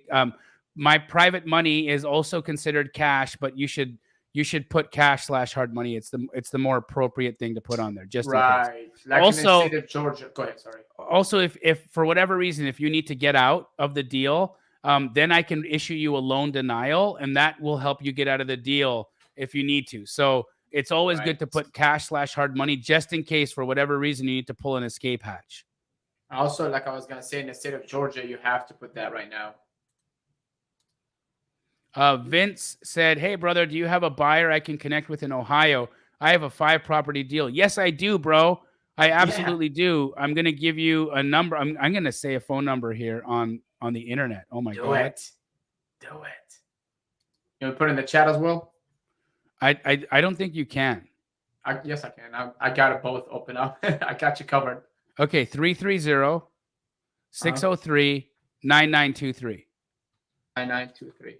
Okay, who's Hey, this? that's Jameson. He's my franchise James, in Ohio. Yes, There you go. 330-603-9923. Jameson in Ohio can help you out. It's in the bottom of the chat, guys, if you just need to scroll down. Tommy S. said, I got your ebook and I'm finishing it tonight. Thank you so much. I appreciate that.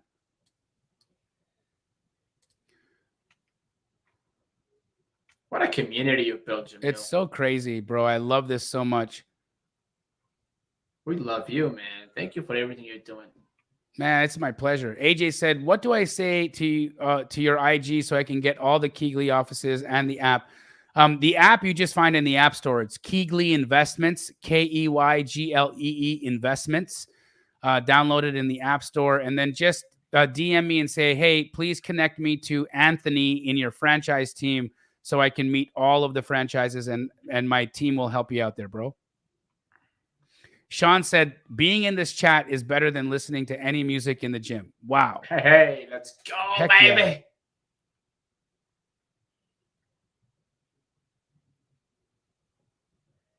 Wow, Salt this was Lake. in LA. Travel driver said, I just saw a property listed at $650 and sold for over $830,000, and it was a complete mess. Over 50 offers. LA, baby. Crazy. LA. Do we have any Keegley in Salt Lake? Of course, yeah. How can they reach out to do Darren's? Send me a DM and I can help you out. Boom, just like that. Oh, Sway said, hey, Jamil and Raki, batch leads. Is it the same concept as iSpeed to lead? No, iSpeed to lead is a pay-per-click. So that's, like Google AdWords, pay-per-click, completely different than batch leads, which is where you're going to be pulling a list and skip tracing a list. So iSpeed to lead, I've heard good things about them. I've never used them. I don't necessarily use pay-per-click, but I've heard people get some pretty good leads from it, but it's expensive. So that's what PPC is. Batch leads is something completely different. Right. You can also not cold call, but use it as a dialer. I think like pay-per-click is something that's really good once you've done some business and you've made some money, and now you want to add on another lead source into your business. I would absolutely say then at that point it makes sense to put in pay-per-click into your world, just because you've got the money to do it. Why not? Helps you build brand awareness. People will know what your company is because they Google you and they see you there. So, but I think that pay-per-click is more of an advanced strategy. Just my opinion. Right. Some people that are brand new might do really well on pay-per-click. So I'm not knocking it. I'm just saying that it's more of an advanced strategy than in a beginner one, for sure. Emily asked, Jamil, have you taken a break? And let me ask you this: why and why not? Have I taken a break? No, I have not, because I'm here for it. Because I'm also wearing a diaper. Hey, look at that. I'm not wearing a diaper. But no, I'm not interested in taking a break today. I wanted to show people today that I could go 7 hours breakless. If I can do this for you, why can't you do this for you? If I can do this for you, why won't you do this for you? Let that sink in. I mean that. Like, think about it. What is the app for? The app is so that you can see all of the properties that all of my Keegley franchises have available. Wayne and Karen said they're still hoping for a spot to summer camp. She just changed from an X to a P. Yes, Wayne and Karen, we're hoping. I really hope you guys get it. I love you guys. Look at your pictures. You're so cute. So beautiful. Emily says, everyone order my book. I've been here since 11 o'clock in the morning PST. I've been here almost 7 hours today, guys.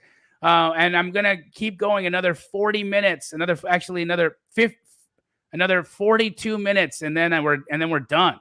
We love Emily. I do love Emily so much.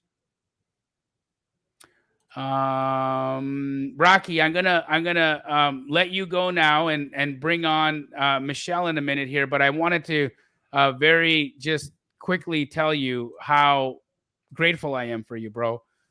You are one of the most genuine, generous, incredible human beings that we have in the Astro community. And we are so much better for having you in the community, bro. I mean, you show up and you are a constant positive leader. You help people, even though you're so advanced in the business and you've made so much money. You never forget that there are people who are just getting started, and you always treat them with so much respect and so much dignity. And you never make somebody feel like they're brand new. You never make somebody feel like their question isn't worth asking. And that's one of the reasons why I've fallen in love with you as a person, because I see your attitude. I see your heart. I see how much you give to people. I see how you are with your daughters, how much you love your family. And it makes me, you're the kind of person that I want to be friends with. You're the kind of person I want to spend time with. I want to go to dinner with, that I want to have in my home. You know, the reason is because Rocky is genuinely one of the most incredible people that we have in the community. And so I want everybody who's watching this right now, okay, to seriously consider doing deals in Atlanta, Georgia, because this man right here is somebody you need to know. So before we let you go, Rocky, I want you to tell everybody, how can they find you? What's the best way to reach you so that they can do deals with you in Atlanta? Thank you. That warmed my heart. I truly appreciate it. We are who we are because of you. So thank you. You can reach out to me again on Instagram or actually any platform, any social media platform at Rocky Zidane. That's RAQI Zidane. Put it in the chat as well. So looking forward to doing deals with you guys. And Jamil, thank you. I was thrilled to be here, and it's an honor to just join you in the hot seat. I appreciate you. I love you, brother. Thank you so Love you much. too. Guys, I just got this incredible message from Andy Wrong, my business partner at Astro Blaster. He said, "Hey, I just want to let you guys know that we just started. We've Astro Blaster has been out for a very short amount of time. Okay, just a couple of months, and in a couple months, our users have over $1 million in assignment fees. Wow, that was fast, bro. Holy moly. I cannot believe it. Adrian Sanchez just did a $20,000 deal today from Astro Blaster. Guys, I'm just going to put it in the chat one more time. Emily, if you can put the Astro Blaster website in the chat and put it up on the screen for people. We're going to bring Michelle on when she's on the screen here. She keeps going, leaving and coming. And there she is. There she is. I'm going to bring her on. Hey, Michelle and Paul, how you guys doing? Hey, everybody. Hi, Jamil. How are you, hun? How are you, Paul? We're great. We just landed. Yeah. Sunny Arizona. Praise God for sunny Arizona. Where were you guys? Oh, we were in Denver for like a day and a half. It was awesome. 24 hours, basically. Yeah. 24-hour trip. You went to a Keegley franchise meetup in Denver, Yeah. Colorado. Yes. What did you guys do? Oh my gosh. We got to meet all the local people, made some great connections. Yeah, we met with one of the Keegley franchise owners who we do a lot of business with, Sarah Sala and her husband, Jose. We were masterminding and game planning on how to increase our partnership and our money and our deal flow. So that was really awesome. We got to see a lot of her projects. They have 4 active projects right now. And we both Paul and I closed 2 deals today while we were out there. It was really awesome. What? Yeah. You closed 2 deals today while you were out there. Incredible. Walk us through those deals. Oh my gosh. You want me to go? They're 2 of the craziest deals. 2 crazy deals. Do you want to hear them? I do. It gives me a headache just think about it, but then I look at my bank account. I'm like, it was worth it. So Okay. the Walk deal us through your headache. The deal that closed today, I got under contract through a wholesaler, brand new wholesaler, back in March 20th. And I was in Thailand. So it's been a minute. Okay, so while you were in Thailand. Yeah, so I was in Thailand, the wholesaler got the property on the contract, sent it to me. We did our thing. We found the buyer within like a week because he had a 21-day inspection period. So, this is a door knocker wholesaler. So he does all the hard work, connected with him. And then we assigned the deal within a couple of days. The buyer was so amazing. But the thing with this deal is that there were tenants in there. And they were also illegal tenants because the seller had already kicked them out. But they were still living there. And so my boots on the ground had to go constantly knock on the door and say, hey, you know, we're closing April 1st, because the buyer did a 7-day closing. But his Right. contingency was, I'm a close on April 1st, but the tenants have to be out. Okay. So the tenants were not out on April 1st. So that money, that it was a $20,000 assignment fee that I was splitting with the wholesaler. I'm thinking it was going to come April 1st. Didn't come April 1st. Okay, guys, we're going to have to extend it 3 more weeks because they had to talk to the city of Denver to get the sheriff out there to kick them out. 3 more weeks passed by. We're thinking we're going to close again. Didn't close. And I'm like, oh shit, this is, you know, money that we're expecting to come. June 1st comes in. The sheriff is like, it's going to take a couple weeks. We can't get there. June 1st comes, it doesn't close. Finally, the title company, I have an amazing relationship with them. They were like, Michelle, just put an amend that this deal will close on or before June 30th, and I will make sure that you don't have to do another amend again. So my title company was doing everything they could to be able to get these people out. The wholesaler, my boots on the ground, people just did everything they could to get these tenants out. Long story short, it had to take about 30 cops and 12 people to get these tenants out. 6 of the tenants got arrested. What the hell are they doing in this house? No, They said they found all these drugs. They found drugs. They found poor pets that they had to, like, they were their pets and they took them away. They found some crazy stuff. I was talking to the wholesaler. I said, what kind of deals you sending me, my boy? We're going to have to increase a little bit of the quality, a little bit, just a little bit, you know? But finally, the buyer was so cool, though. He was like, hey, I'm still good. I got the funds ready. Just, I need the tenants out, which I understand. Right. So finally, the tenants got out yesterday. And the buyer was like, okay, I'm good to close on the 30th if you guys are good. I said, we're more than good. We've been waiting 3 months. So this wholesaler was a new wholesaler in March when I connected with him. He's done 4 deals since then. And he just sent me a beautiful message and was like, you know, this was supposed to be my first deal, but I'm so grateful to you because you stuck through it. You connected me with you, and, you know, that he wants to continue to do business together. So he's able to book a beautiful trip to Botswana, yeah, with his wife. He's made so much money since then, and then he's just treating his wife. So it was such a beautiful, beautiful trip, and it's been really nice. But very happy that deal closed. Incredible. So 20 grand there. Trip to Botswana, 6 arrests, lots of fentanyl. But you made money, right? Yes. What happened on your deal, Paul? Oh man. Well, mine does not have any cops involved, but it is definitely crazy.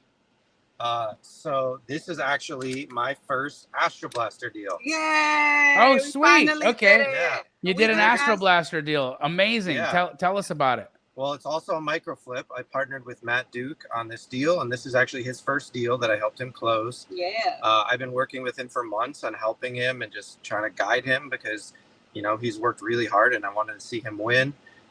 He was doing Astro Blaster, needed some help, got a lead, didn't know what to do with it. It's a high-end property, 1.3 million ARV. You know, they were asking 800 something, and you know, normally I stay away from these kind of. So not only is it first Astro Blaster deal, this is my first high-end property, because for Nashville that's a very high-end price. Right. So got it off market from an agent. He didn't know what to do with it. I helped him figure out what price to get it at. We locked it in, and then I talked to tons of buyers. Everyone, we got it at originally at 800, and then talked to tons of buyers. Everyone was coming in 600, 700, and then finally had one buyer said, "I'll do 815." And this is we were about to give up, and this buyer comes in at 815. Now, how I found this buyer is because I scrubbed the tax records with Eric Consuelas, and I use Astro Blaster to do reach out to these buyers. And that's how I found this buyer. And Matt Duke found the property using Astro Blaster as well. So it was a double Astro Blaster deal. Yeah. Astro Blaster on the ACT and Astro Blaster on the Dispo. Yeah, I got 10 plus good new buyers from Astro Blaster, and this was one of them. And how much do you guys make? So in the end, 40K that we got to split. Hell yeah, dude! You spent 20 grand a pop. Yeah. Yeah. We doubled. So wait, did you guys just have a $30,000 day today? Yeah. Gross profit was a $60,000 day. No, gross. Yeah, Gross 60, and then we got to keep about 30. About 30 of it because we helped wholesalers split the other half. Yep. Wow. But let me I just finish love you- this game so much. This is so cool. This was the most complicated deal, though. 3 days before closing, the seller decides he doesn't want to sell. Doesn't care. And then I have to work with, and eventually title helps him realize that he's going to get in a lot of trouble if he doesn't. 2 days before closing, my buyer, his lender says, you can't get this property anymore. So the last 48 hours have been nuts. It was down to the wire, trying to get the lender to approve to get the money in. And somehow this was the most stressful deal I've ever been through. And I'm just so grateful to be on the other side of it. Damn, dude, that is stressful, but I'm proud of you guys. I'm proud of what you guys are accomplishing, and you're both just really, you're two student leaders in the astro flipping community, and I wanted to formally let you both know right now while we're on this live that you are invited to summer camp. So you guys will be. Actually, I think Michelle, you already knew because I had told you that yesterday in text message. Michelle was the person who was asking me like, hey, can I get some extra people in? And I was like, sorry, girl, you can't get anybody. And right now they're auctioning off one last ticket. And it's they're thinking it's gonna go over $30,000 to get in. Oh my god! Yeah, can you believe it? Friend I wanted to was like, you got 5K, girl. Let's go.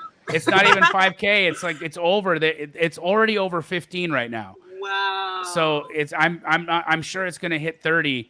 That's how exclusive this is gonna be for people to come to. It's pretty incredible. Again, it's gonna be with myself, Pace Morby, Jerry Norton, Vina Jetty, Abraham Gray. You're gonna find Michelle and Paul there. My friends from Love Is Blind are gonna come. It's so fun. And the stars of the astro flipping community, of the sub 2 community, of the flipping mastery community, of the multifamily mastery community are all going to be there hanging out. Summer camp in Kalispell, Montana. There's no cost. You have to be invited. This is not a pay to play situation. You've got to be invited, right? So how can you get invited? Well, if you don't already have Privy, okay, if you don't have Privy right now, put an X in the chat. Put an X in the chat. If you don't have Privy, put an X in the chat. Okay, I want to see how many people are on here right now that don't have Privy. Put an X in the chat and let me know. And we'll get right back to that. I want to ask a question here because I've got you two superstars on here while we're waiting for people to respond. Are you guys going after newly listed MLS deals? Oh, that's a good question. Yes, and also I prefer not to. So yes, we are going after them. And the reason why I prefer not to is because there was a deal. I'll give you an example of a recent one. I just submitted an offer and I came in at asking price because that's how good the deal was. And I had a buyer. So it was on the MLS for $400K. I had an agent send it to me 4 hours within the listing. They're asking $400K. I immediately texted it to a buyer that I knew literally calls me every day asking for a deal that looked just like this. I said, would you pay $420 for this? He said, absolutely. So I was like, I'm going to come in at asking, 7-day close, no inspection, $10K earnest money, hard, day one. I was like ready to go.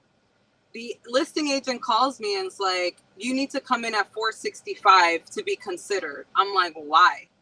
You came in the market at 400. You should have came in at 465 and I would have came in at 465. No problem. So now you want to play the game? I'm going to play the game too. So that's the only reason why he had like 30 offers at 465. I was like, I'm not going to play games with you.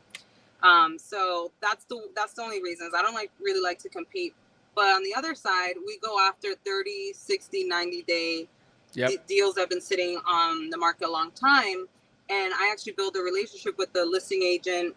And I just find out the pain point as to why it's not selling, find out exactly why, find a solution for the pain point. We get those deals under contract faster. And the reason why we sell those faster is because sometimes those deals I can get like 80 or 100K under.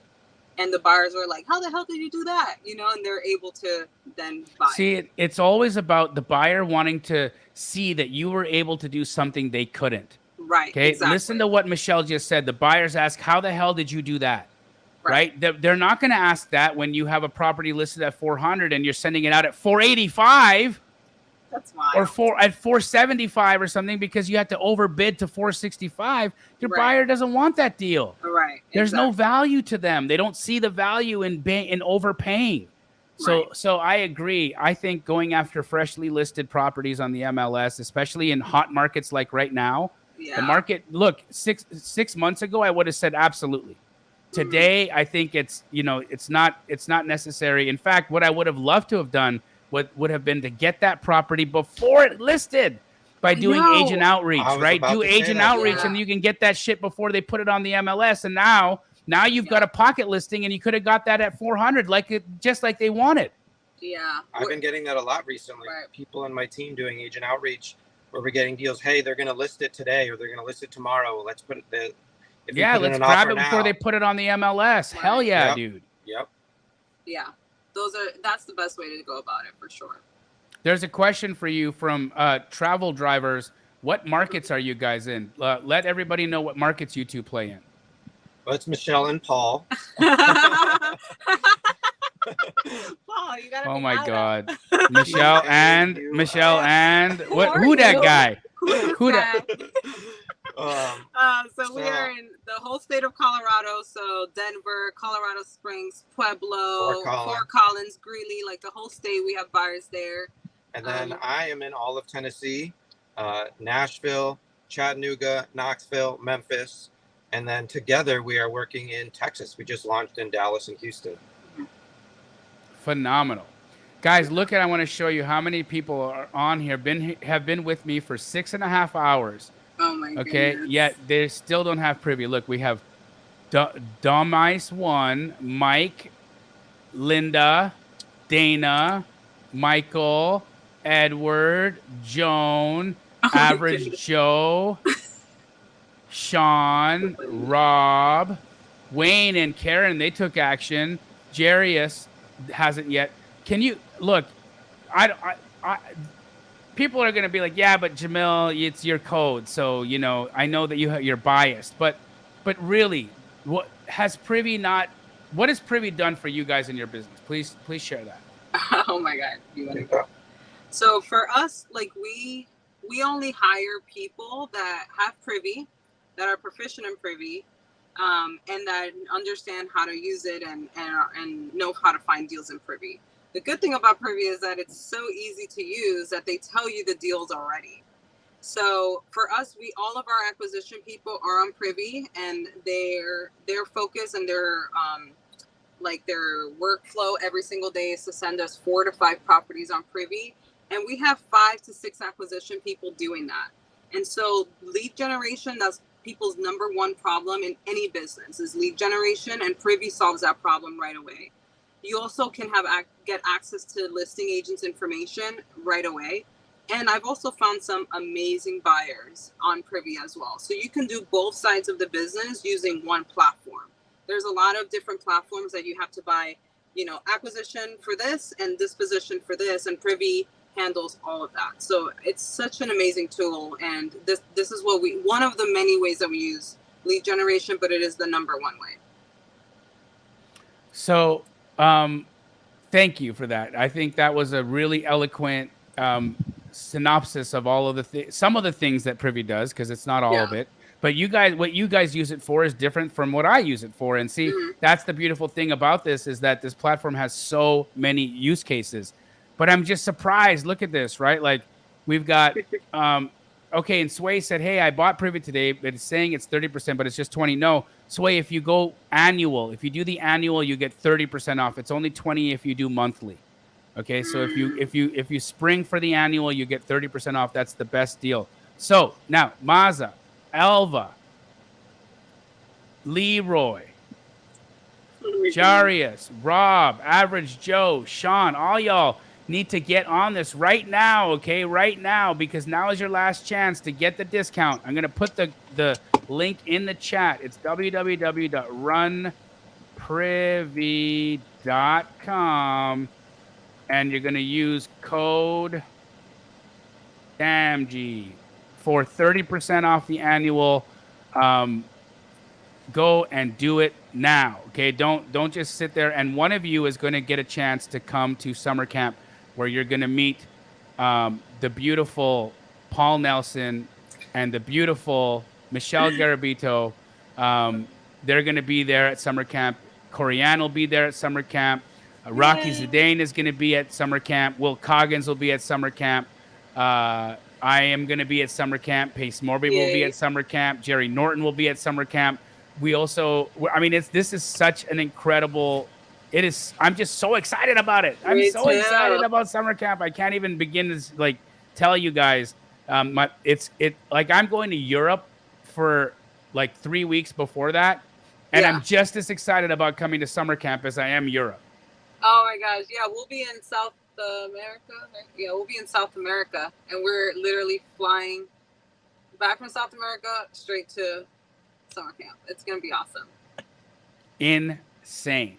Guys, what would you give to people right now, advice-wise? For anybody, you know, forget about coming into Astro. Let's not, you know, I'm just like mindset-wise, right? Like mindset-wise, if somebody is sitting there in the, you know, they're in a dark place right now, maybe financially things aren't working out for them. Maybe they're, you know, they're worried that the world is too competitive, or this wholesale business is too tough or too hard, or they need to have rich parents, or maybe they need to, you know, spend $100,000 on a mentorship or a coach. You know, you guys came from a pretty tough place when you first came into the community. And so you've built yourselves up. And, you know, I know that you did over 500K last year, and you guys are going to do an incredible thing again this year. Just you've been so successful. What advice can you give to brand new people right now that are just sitting there and stuck in a hard place, but they want to make a change for their life? They want to have a different financial destiny. What would you tell them to do? I mean, we have people asking us that all the time. What would you say? I mean, it really depends on, it really is a mindset thing, right? Because the thing with Paul and I, and I'll speak for myself, I always knew, even as a little girl growing up in the Bronx on welfare, living on food stamps, living in a roach and a rat infested apartment, I always knew that no matter what my circumstances looked at that time, I knew that I was going to be successful. I knew that God doesn't make mistakes. He doesn't favor one person over the other. He makes us all equal, and he provides us with opportunities in the world for us to be able to go after them. And so for me, I got really, really good at understanding my capabilities and understanding who I am as a woman, whose I am, who created me, and what I was made to do. And so I think a lot of people focus too much on how instead of focusing on the who, which is themselves. So I always knew I was going to be successful. I always knew I was going to be a multimillionaire. I always knew I was going to travel the world. I always knew that. And so once I got to know myself a little bit deeper, I just let God guide me. And so perfect example is like a 7-hour live. You're over here promoting Privy and people are not getting it. Like, to me, these, like, you promoting that is God's whispers. And a lot of people focus so much. I don't have the money. I don't have this. When I got started in Astro, I did not have the money. I negotiated, I threatened Astro, and that's how I got in. No, legit, guys. When she came in, she said to my sales team, "I'm going to do exactly what Jamil says to do in this course. And if it doesn't work, I'm going to sue your pants off. I'm going to come after all you." She legit said that to us. Yes, I'm going to come after all you guys. I'm going to come after all of you guys. She's like, she was not playing around. Right. And how long until you did your first deal when you came in? 1 month. 1 month. I gave myself 1 month, but this is another example. I was not playing. A lot of y'all are playing. You guys are comfortable. And that's the thing is, like, we're just not comfortable with where we are back then. And so that's why we had to make moves, even if it was really uncomfortable. Things like getting on Privy, things on figuring out how to get an invite to summer camp, things like that. People just don't believe in themselves to be able to take the action.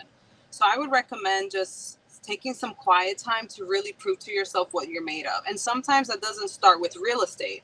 For me, it didn't start it started in network marketing because I hit like things that people never hit. But even after I was fizzling out from network marketing, what really got me back on my horse to really prove to myself who I am was working out in the gym. I was 200 pounds in 2018, overweight, like big. And in 1 year, I lost 80 pounds by staying consistent, 4 days a week workout on a 1,600 calorie deficit. And I just focused and I stayed consistent and I lost 80 pounds. And I told myself, if I could lose 80 pounds in 1 year, I can do anything I set my mind to. And so a lot of the people that come to us, we always say, maybe it's not real estate that's going to prove to you what you're capable of. Maybe it's a hobby. Maybe it's going to the gym. Maybe it's proving, promising your husband or your wife that, hey, I'm going to book a trip for September and I'm going to make it happen. And you working towards that goal proves to yourself every single day what you're capable of doing. And you start adding points to of what you're capable of doing, of who you can be, of what you can do. And that's going to increase your self-esteem, increase your self-image. And you always attract who you are, the level of your self-image or higher, never below. Never below. And I'll give you a perfect example. We were heading to Denver and it was a quick trip. We were just like, let's go to Denver, let's network. Like right now we're in this phase of leveling up because we've been hitting 30, 40, 50K months since December and I'm fucking tired of it. Like if I don't hit 100K month by September, I don't know, Jamil, like you and I are going to have to stop. We're going to have to stop. We got to figure something out. So I was like, I need to network. I need to meet people. I need to do deals. I need to put my face out there. I need to do everything. I said, Paul, book a flight to Denver. We got to go to this meetup. She said that on like Monday. I said, when was the meetup? Thursday. We're going to Denver.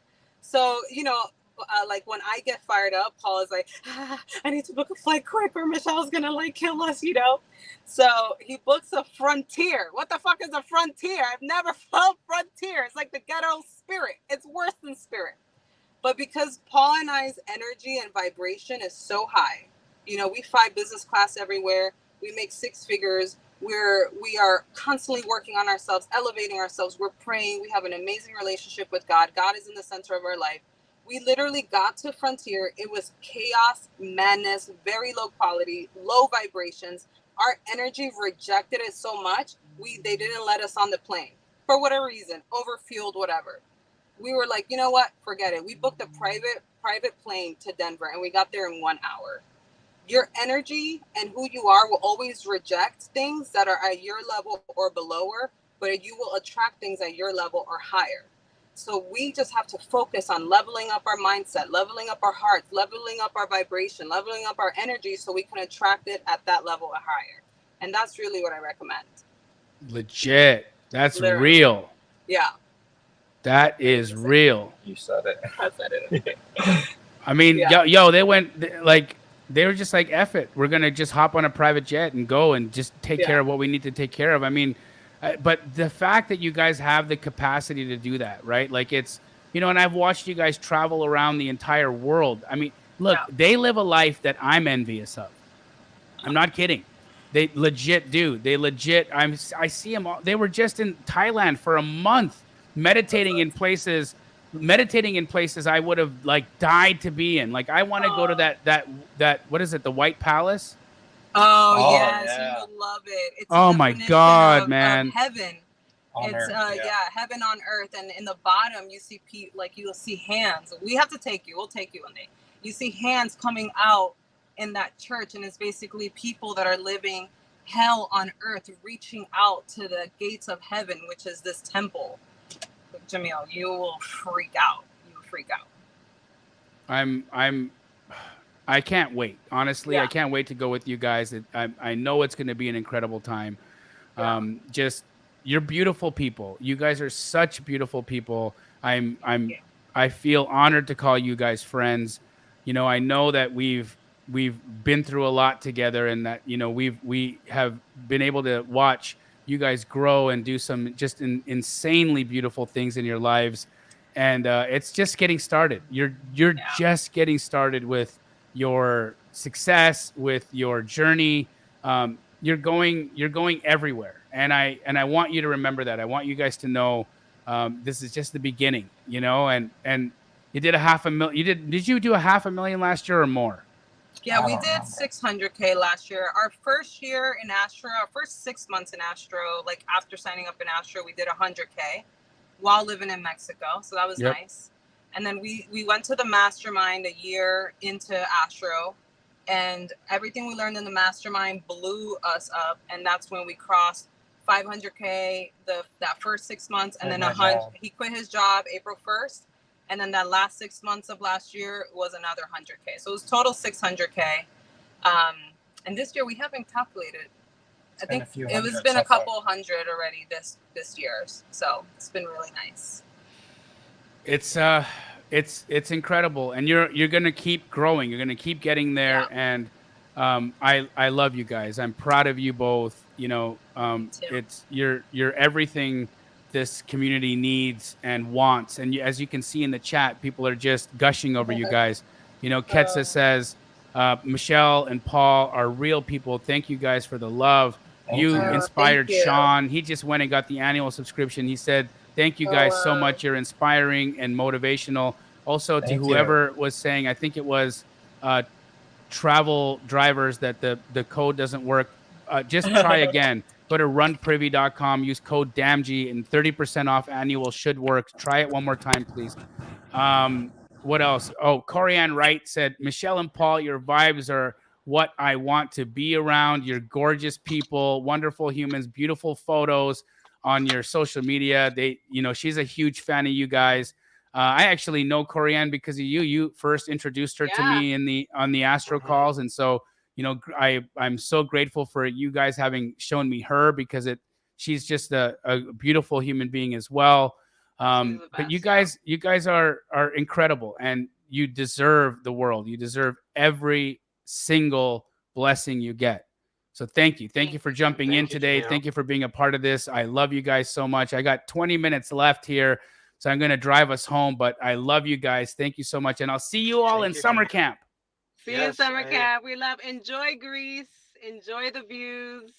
Anyone Will in do. Tennessee or I'm actually Colorado, staying in the same hotel you all stayed in Greece, based off of your recommendation. So really excited for that. I'm glad you invested Bring the your money in bathing that. suit. Yeah, I'm glad you did. This vacation is like, I had Natalie tally it all up. We're at $70,000. Oh, you smoked us. I was like, what the hell? You smoked. I never have spent that much money on a vacation before. But I haven't taken a vacation, like a real vacation, since 2018. So, moving forward, now the next vacation I'm on has to cost more than $70,000. The next vacation I'm on needs to double that. I want it to cost $140,000, because I want to only upgrade my life, not downgrade it. That's right. Amen. We can help you. Our Thailand trip was $30,000. And that's our next goal too, is we want to just elevate our travel. So we can help you double that if you like. Y'all can help me spend some money. Let's do it. Yes, we can. Yeah, we're good at that. Yeah. Love you guys so much. Right. Take Love care. You. Be well. Enjoy Greece. We love you Thank guys. you. Thank you, everybody. Bye. Wow, what incredible people. They're absolutely inspiring. Just we're going to keep it going here, guys. Not long left until this live will be over. Hater Proof asked me, Jamil, are you part owner of Privy? I am not part owner of Privy. I just believe in it. I think it's one of the most incredible platforms that are around for real estate investors. And so that's why I am promoting it so much. Em. Hi. You're back on. Yeah. What a day. How are you? Have you peed? Like, what's going on, man? No, I'm like, my molars are floating right now. I'll pee when I'm dead. No, I got 18 minutes left here. I can hold it. I know. I just the team and we all wanted to come spend the last few minutes with you. Oh, really? Where's Yvette and Bobby? They're on their way. Oh, hi, Troy. What's up, Jamil? How you doing? I'm doing great, man. How are you doing? I've been here for the whole day. I see that. Yeah. This has been an incredible, guys. I want you to meet the lovely Emily. You guys all know her. Emily Vogt is my affiliate manager. She's runs my lives. You guys see, she runs my challenges. She's just so much I couldn't do without her. Beautiful woman, beautiful mother, beautiful friend. She's a beautiful wife to her incredible husband, Greg. Just love, you're investing now. You guys are buying rentals, doing all kinds of cool things. So great to have you here, Emily. Troy Blair, we've got as well. Troy is my lead editor. So if you guys watch my videos, is a good chance that Troy was a part of the editing of those. Thank you so much for the incredible job. You may also know Hot Bobby. Hot Bobby is my videographer, one of my best homies, hangs out with me all the time. And what a special surprise that you guys are hanging out with me here today. Oh, hey there, Bus. Oh, hey there. Oh, hey there. What you been doing all day, huh? I've been in this chair. Oh my God, and Yvette's coming too. Look, there's Yvette. Wow, I have all of you guys. This is so Congratulations. fun. Thank you. Thank you for coming and joining me. This has been like, well, long. what a long, so I did this full 7-hour live, guys, no breaks. That's crazy. What's been your favorite part? My favorite part has been all of it. Like, Emily brought on some of my favorite people onto I think the people who came and joined me today were really just made it so much fun, because I got to just hang out with my friends and also the folks that showed up here. I mean, I got to meet some incredible people in the chat today, and so many folks supported the book. Yvette, I saw a message that we had a lot of people today support the book, which is incredible and meant the world to me that you guys did that. If you guys still haven't had a chance yet, go to biggerpockets.com/wholesale book and please support this book, because it took a lot. It took me months and months and months to write it. This is 20 plus years of my wholesale knowledge in 200 pages. You know, I was saying to people, it's kind of sad that 20 years of my life could fit into 200 pages. Well, you left some parts out of, it's not your whole life, you know? No, but my professional wholesale career, it's just like, you know, it's like, it's cool, but it's also like, man, that's it. That's it. There it is. Did you ever think that you would be an author? Yes. Yes. Was this your vision? Yes. Everything that I have in my life, I knew was going to happen. I'm really intentional. I just am that person. Yvette's asked me that question before. Did you ever think? And my answer is always yes. Yeah. It was so simple. He blew me away. I was like, hey, did you ever think you were going to make such a difference in people's lives? And his reply was, yeah, because I set an intention to. And I know I was taken back because it was so simple, but yet so profound. And it was awesome, Jamel. It's Great real. job, Jamel. Well, you're not born on 12/12 for no reason. Yeah. 12/12. And funny enough, I moved to Phoenix, Arizona to start Keighley on my birthday, 12/12/12. Wow. Nice. Pretty cool, right? That was the day I Numerology. moved. That was the day that I left my career in comedy, and I began my career in comedy. And I like that. That's good. Because legit, nobody gave a crap what I was doing when I was in Los Angeles as a comedian, but now I'm a real estate, professional, and I get to put funny videos on my Instagram and YouTube and all over the internet all day. And it's like, I have a television show. I never got that as a comedian on a stage. I got that as a real estate investor. Real estate investing brought me everything. It brought me closer to God. It put me on television, got me all my coolest friends. I have these incredibly beautiful people that joined me for the last minutes of my life today, just to show support and be a part of my team and just to be cool. I mean, this was beautiful. You know, I didn't get this in comedy. I didn't get this out of Hollywood. We're so proud of you, your dedication and your leadership with our team. It's just, we're so lucky that we get to represent you, Jamil. So 100%. thank you. I'm lucky to have you guys. Tamia has asked this question bunch of times in the chat, and I really want to make sure that we get her an answer. So she bought the book, but she wasn't able to see the contract section in the book is empty. And so she wants to know how she can get her bonuses. So Yvette, can we reach out to BiggerPockets and find out what's going on with that? But in the meantime, can we get her contracts? Absolutely. Yeah. So what should she do? I've already reached out to them. So if you want to send me an email to damgmedia@gmail.com, I'll put it in here. I'll make sure you get those. Tamia, don't you worry, hon. We got you. And we'd never leave you without the things you need. So thank you so much for supporting the book, and Yvette will email you and get you all of the things that you're missing. If anyone else is missing anything from the pre-order, email Yvette at damgmedia@gmail.com, and she will send it to you. She's just like, oh, thanks, Jamil. Yeah, right. I'm like, pray for Yvette. I know. I can't wait. No, if any of you are single, also email damgmedia@gmail.com. Jamil. No? Jamil. It's a matchmaking service.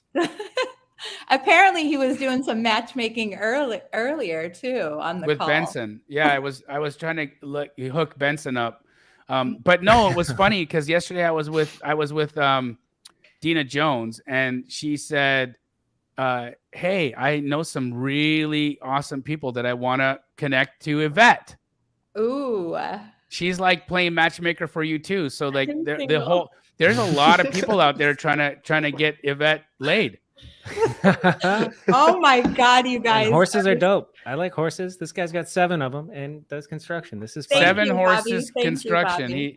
7 horses. You know what they say about horses. Yeah. You can ride them. See, I was trying to go non-sexual because the other thing is worse. Okay, and this is why we don't have an HR department within our team. Wow, guys.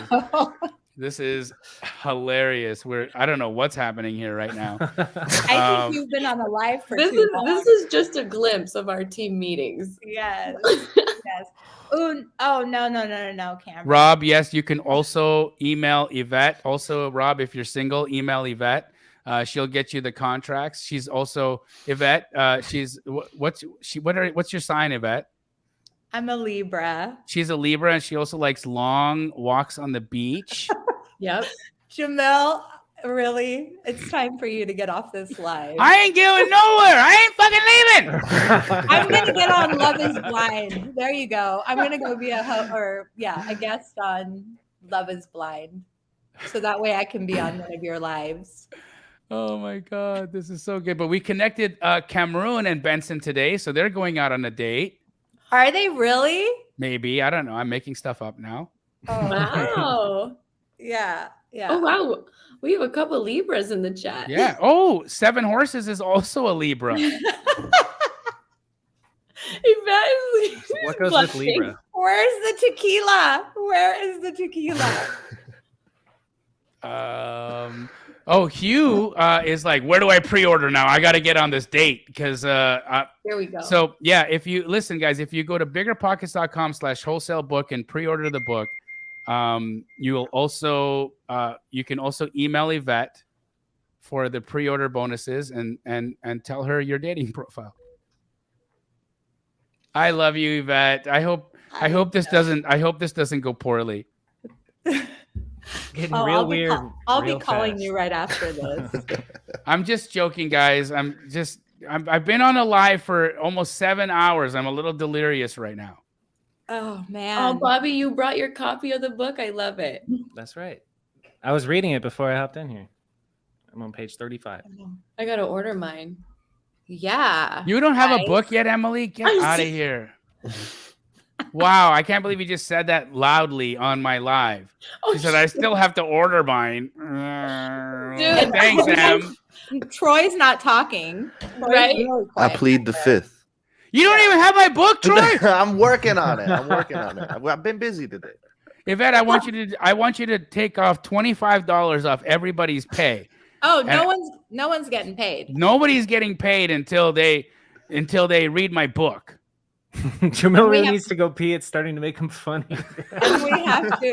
And we have to make sure they pass the quiz before they get paid. No payroll this week. Oh my god, Woo. this is so like, man. I've had some folks with me all day. Thank you for hanging out. Oh, you've been with me all day today. This is crazy. We had this we went up to 400 people, down to 175 people. It's been phenomenal. Like how many people just showed up for this and hung out. And, you know, a lot of people picked up the book today, which was incredible. I really, really appreciated it. It means the world to me when you guys support this, because think about this, right? BiggerPockets didn't even want to ever say the word wholesale. And now, because we've been able to prove that we do this business ethically, that we do this with heart, and we're trying to make everybody win in a transaction. BiggerPockets embraced me and made me the subject matter expert for wholesale for the entire BiggerPockets community. This is the only BiggerPockets book on wholesale ever written. And you know, we worked really hard on this. We worked really, really, really hard on this. And so, again, if you go to biggerpockets.com/wholesale book, you will be supporting a movement, supporting the normalization of this business model, right? That's what's important to me, is elevating the business model, normalizing it so that agents stop saying dumb things like wholesaling is illegal. If it's illegal, why does BiggerPockets have an entire book written about it? Crazy person. You're crazy. You're crazy. You're crazy. Guys, we got 5 more minutes left. I want to hear from each of you. What did you like most about today, Emily? What did I like most about today?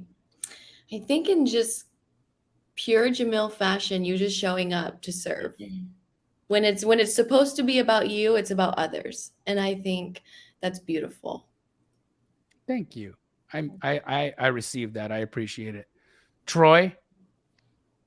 What I like most about the day, I just ordered. That I wasn't around. I wasn't around to tell people what to do in our group chat. And yeah, the group chat was pretty chill today. It was nice. quiet. That's true.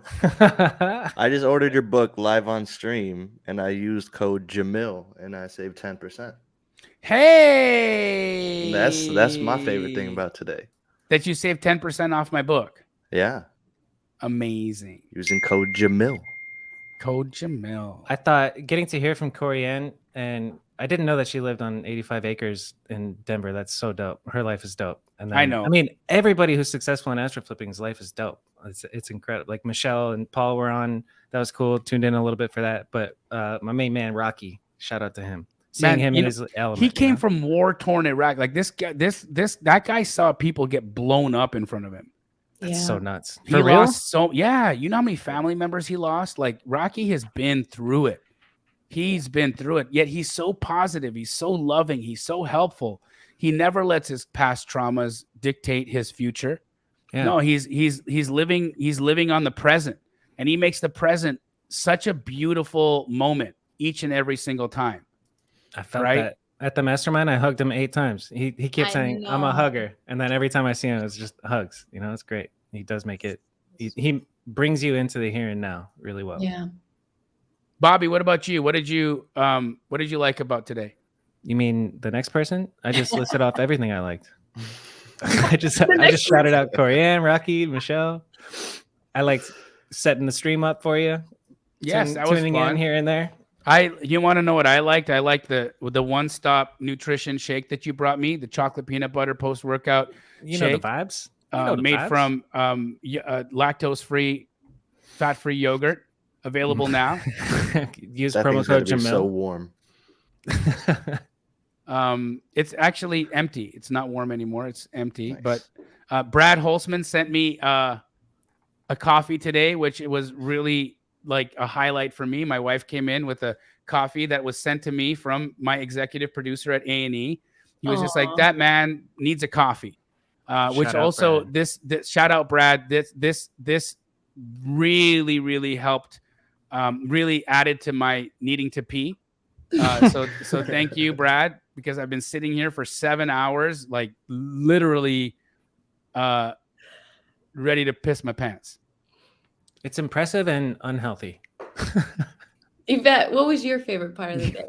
Oh, my favorite part of the day was honestly starting the morning with you guys in our little team meeting. That was awesome and a lot of fun. And then just watching everyone supporting Jamil, because he really worked really hard on this book. Hours and hours of clearing the calendar to do book writing. And he didn't want to bring a ghostwriter in to do it. He wanted to be a big part of it. And so it was just fun to watch everybody be supportive and be in the chat. So right on. Thank you. That was it. Yeah. And I'm proud of you. I'm proud of all of you guys. This book, you know, I wrote a dedication, an acknowledgement to you guys, and you know, I mean it, right? I talked about you guys being a world-class team and how this book is as much yours as it is mine, and that is absolutely true. I wouldn't have been able to do this if here's what is really interesting, right? Bobby and I talk about this every once in a while, but you know, had Bobby not come and shot a YouTube video for me back in the day, there would be no Jamil Damji that people knew about. There would be no BiggerPockets opportunity. There would be no book. There would be no television show. There would be no YouTube channel. There wouldn't be thousands of people who have made millions of dollars. There would be no Andy Wrong. There would be no Emily. There would be no Yvette. There would be no Troy. I mean, you guys would exist, but you wouldn't exist in my world. And we wouldn't have this incredible, look at the ripple effect of this stuff, right? So like to think about it, right? And when Emily started with me, and kind of just took off a lot off my plate and helped me grow the business and help me, you know, help just make this into a real thing. I didn't have any, I had nobody, I had nothing to do. It was really tough. And Emily came in, and then, you know, life got super busy. And then all of a sudden we had Yvette, and then Yvette came in and she really, really got to business and changed my whole life. Like she controls it. And you've really done such an incredible job in my world, Yvette. So I'm so grateful to you. And then we got our latest addition, Troy, right? Who's the baby in our family, but I'm the new guy. He's the new guy, but he's incredible. You know, he's been doing such a phenomenal job on the edits and helping keep things funny and light. And just you guys are world class, and I appreciate each and every one of you. Guys, we are past 7 hours. What a thing. But I'm going to say this one last time. Go to biggerpockets.com/wholesale book if you haven't yet, and support this. Support this. It means the world to me. I appreciate all of you for tuning in for the last 7 hours, hanging out with me on YouTube. Thank you, Emily. Thank you, Troy. Thank you, Bobby. Thank you, Yvette. And thank you to the 400 plus people who came and hung out with us today. I love you guys. God bless you. And for myself and everybody else on Team Damji and Astro Flipping, we love you. God bless you. And have a fantastic night. Woo! Take care, everybody.